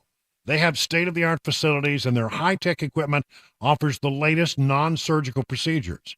Whether it's for your back or for your knee, whatever you got going on, if you got a pain in your back, your arms, your legs, your extremities, you have, some of that, what do they call neuropathy? Sometimes that can be made better through the process known as non-surgical spinal decompression. Dr. Mitchell and Dr. Ashley are offering half off spinal decompression treatments and half off the KT knee machine, which is sort of like a decompression for your knee. It stretches the knee gently so that the healing treatment can get deeper inside your knee and you'll start to feel better. Listen, they got a special going on right now, $23, just like last year, $23 if you're a new patient. You get an exam, consultation, and your first treatment. What's not to love about that? I put my stamp of approval on the Wellness Institute of Nashville, so call them today at 615-246-5009, and you can learn more at painisbad.com. The guaranteed offer is the easiest way to sell your home. It's really simple. We bring you an all-cash offer. You close in as little as 21 days. No home inspections, no lockboxes, no open houses. Go to markspain.com to get a guaranteed offer and start packing.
"37 minutes past the hour of 6 o'clock on Super Talk 99.7. I'm Brian Wilson, your friend and radio buddy, bringing you news and information so that you're informed when you get home. That's our job each day. Hope that you're finding, it to your liking. We really appreciate you. By the way, it was good to see a lot of folks at the yard sale this weekend, people who walked up and said that they're regular listeners to the program. It's always nice. I don't know which way. I think I'll do this one first. Beyonce. First of all, Beyonce is a huge talent. Let's just be honest about it. In her particular genre, she owns it and has had more success. I forget. I mean, how many Grammys does she have? I think it's off the charts. And she sells a lot of records. And then she came out with this Act 2 Cowboy Carter. album, which is her doing country music. You know, a lot of people talk about, you know, how, for example, Hootie from Hootie and the Blowfish, Darius Rucker. Hootie. You know, his name is Darius Rucker. He doesn't like that. That, you know, he was a pop star. There was no doubt about it. The Hootie and the Blowfish, there for a while, about as big as anything out there.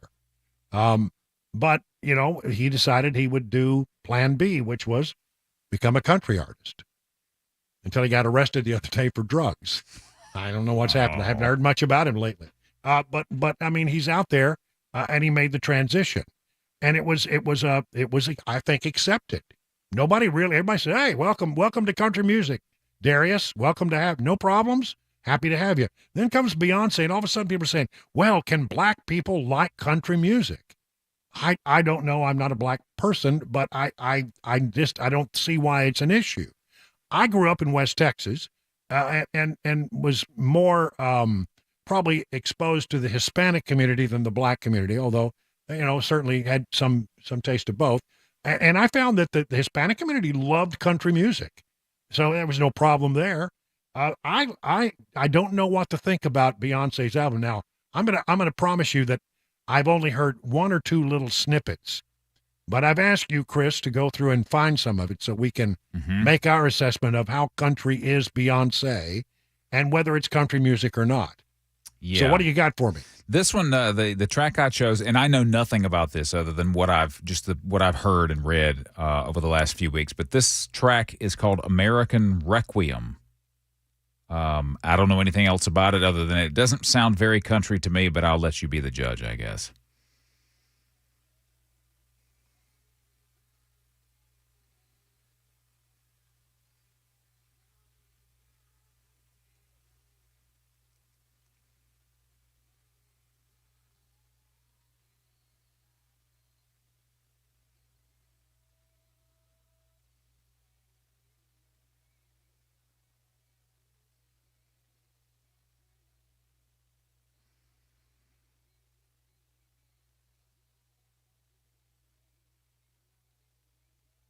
Well, I don't know. It doesn't sound like country to me. But here's the thing: country doesn't sound like country to me right now. Well, that's a good point. I mean, yeah. my point is, if country can lean heavily into pop, then what is the problem with pop leaning heavily into country?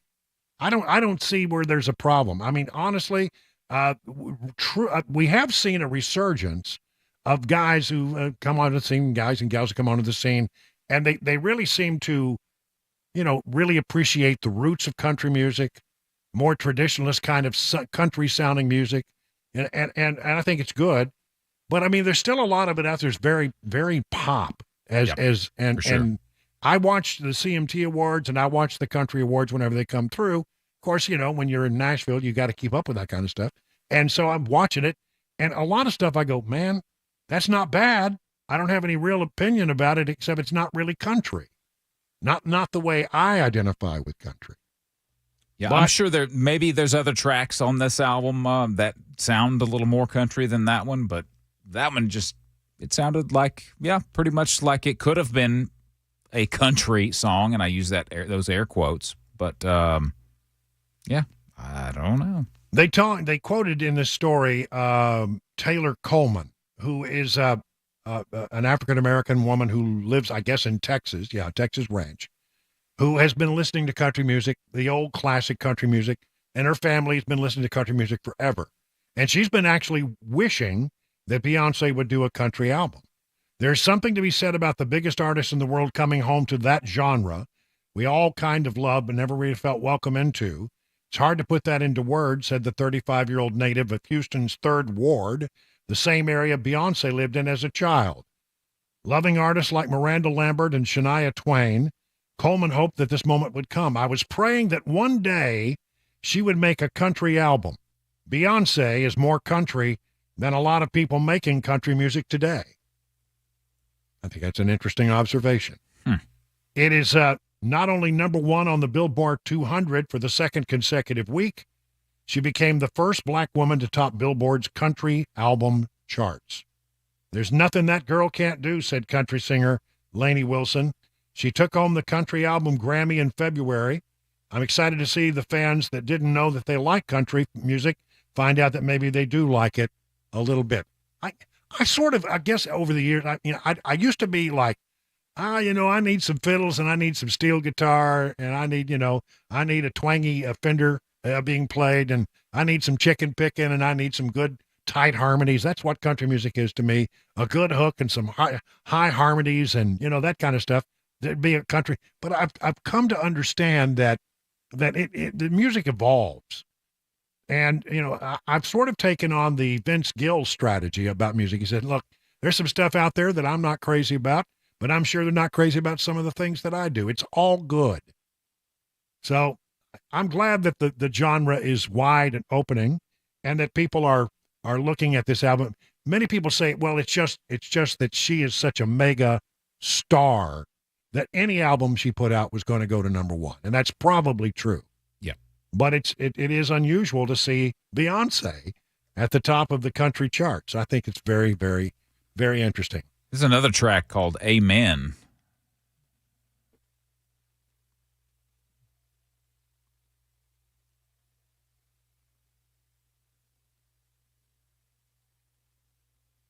It's not what I would. It just, doesn't strike me as country. No, it doesn't.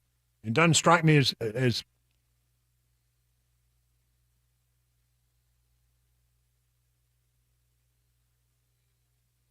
Well, I'm gonna have to give it a listen. I've got a road trip coming up, so I'm gonna download it and listen to the whole thing. I think if you're, in my opinion, if you like Beyonce before, you're gonna like the album, you probably will like this one. I personally have never really cared for her music, so I probably won't care for this one. Yeah. Well, I'm gonna give it a try. I'm gonna be open-minded. And then I'm gonna listen to some bluegrass because I can only take so much of that stuff. I gotta have some bluegrass.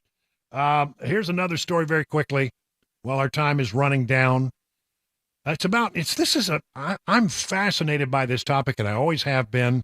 I wrote a paper on it when I was in high school, and I've just been interested in the topic, and that is learning about sleep and our, the different phases of sleep. And it helped me out a lot because when I was working the early morning shift, I found out that if you're sleeping properly, you go through the cycle of light to heavy sleep and the deep REM sleep. It takes about 90 minutes. And what I learned was if you sleep in 90-minute increments, an hour and a half, right, that you do better. If you get awakened in the middle of that cycle, especially when you're in deep sleep, that's when it really feels like, oh, that didn't work at all. I didn't feel rested at all. So I would sleep in like either 90-minute or 3 hours or 4.5 hours or 6 hours. That's, and then if anything after that was bonus time as far as I was concerned when I was working mornings. And I found that helped a lot, that if I would allow myself to sleep through the entire cycle, it worked pretty good. Apparently, people are sleeping less and are more stressed, according to a new Gallup poll. 57% said they would feel better if they got more sleep. Only 42% say they believe they get as much sleep as they need. This is very much a reversal of the figures measured in 2013, when it was just exactly the opposite. Americans' perception that they aren't getting enough sleep is borne out by the diminished number of hours of sleep they report getting per night. What do you think that is, 2013 to now? Why would it have changed? I'll tell you what I think it is, phones.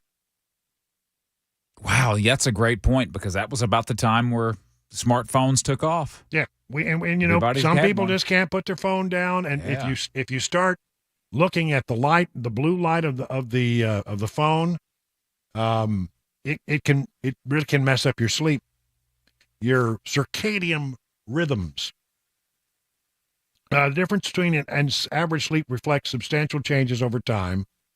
In 1942. 59% said they were getting 8+ hours of sleep. When's the last time you got 8 hours of sleep? Only 3% reported getting 5 hours or less. By 1990, the percentage reporting 8 or more hours had fallen to 27%. TV, that's 1942. TV came in the big way in the 50s. TV changed all of that, and I think probably about 2013 when people started, having their smartphones. We had phones, cell phones before that, but The smartphones really came in about 2013, didn't they? It really exploded, yeah, where everyone had them. Yeah, I think that kind of checks out. Yeah, I think that's what it is. Young women are least likely to get enough sleep. The latest polls finds that 36% of women versus 48% of men say they're getting the sleep they need. Both figures represent significant declines from previous readings in 2013 and 24, and are the lowest Gallup has measured for each group to date. The people who are getting sleep, generally adults 65 and older, are more likely than those who are younger to get the sleep they need. They said that the decline this year in getting as much sleep as needed holds for all age groups, though less pronounced among young adults aged 18 to 29, and all other groups show declines in excess of 10 percent points. And then when it comes to stress, that's the other thing. Americans are more stressed today than they were 3 decades ago. Over the past 30 years, the number of Americans who were stressed has been on a steady decline after a sharp drop in 2003. The most recent data show that nearly half of Americans, 49, report frequently experiencing stress, up 16 points over the past 2 decades, and the highest in Gallup's trend to date. Now, what's that about, I wonder? Could the economy be playing a role in that? Yeah, maybe. It seems to me that I think it might have to do with the fact that that's about when we started, if I think about 2008, yeah, I think that's when we started to have more emphasis on 24-hour cable news. Because, you know, a lot of people would watch the newscast maybe at the end of the evening and you know, would walk away. They didn't really have a complete, but when there's a constant barrage of this thing happening and that thing happening and this thing happening, I think it has an impact. I think it causes people to get a little stressed out. Maybe that's it. Well, try to get 8 hours of sleep and not worry about your taxes, okay? It's 50 minutes now past the hour of 6 o'clock.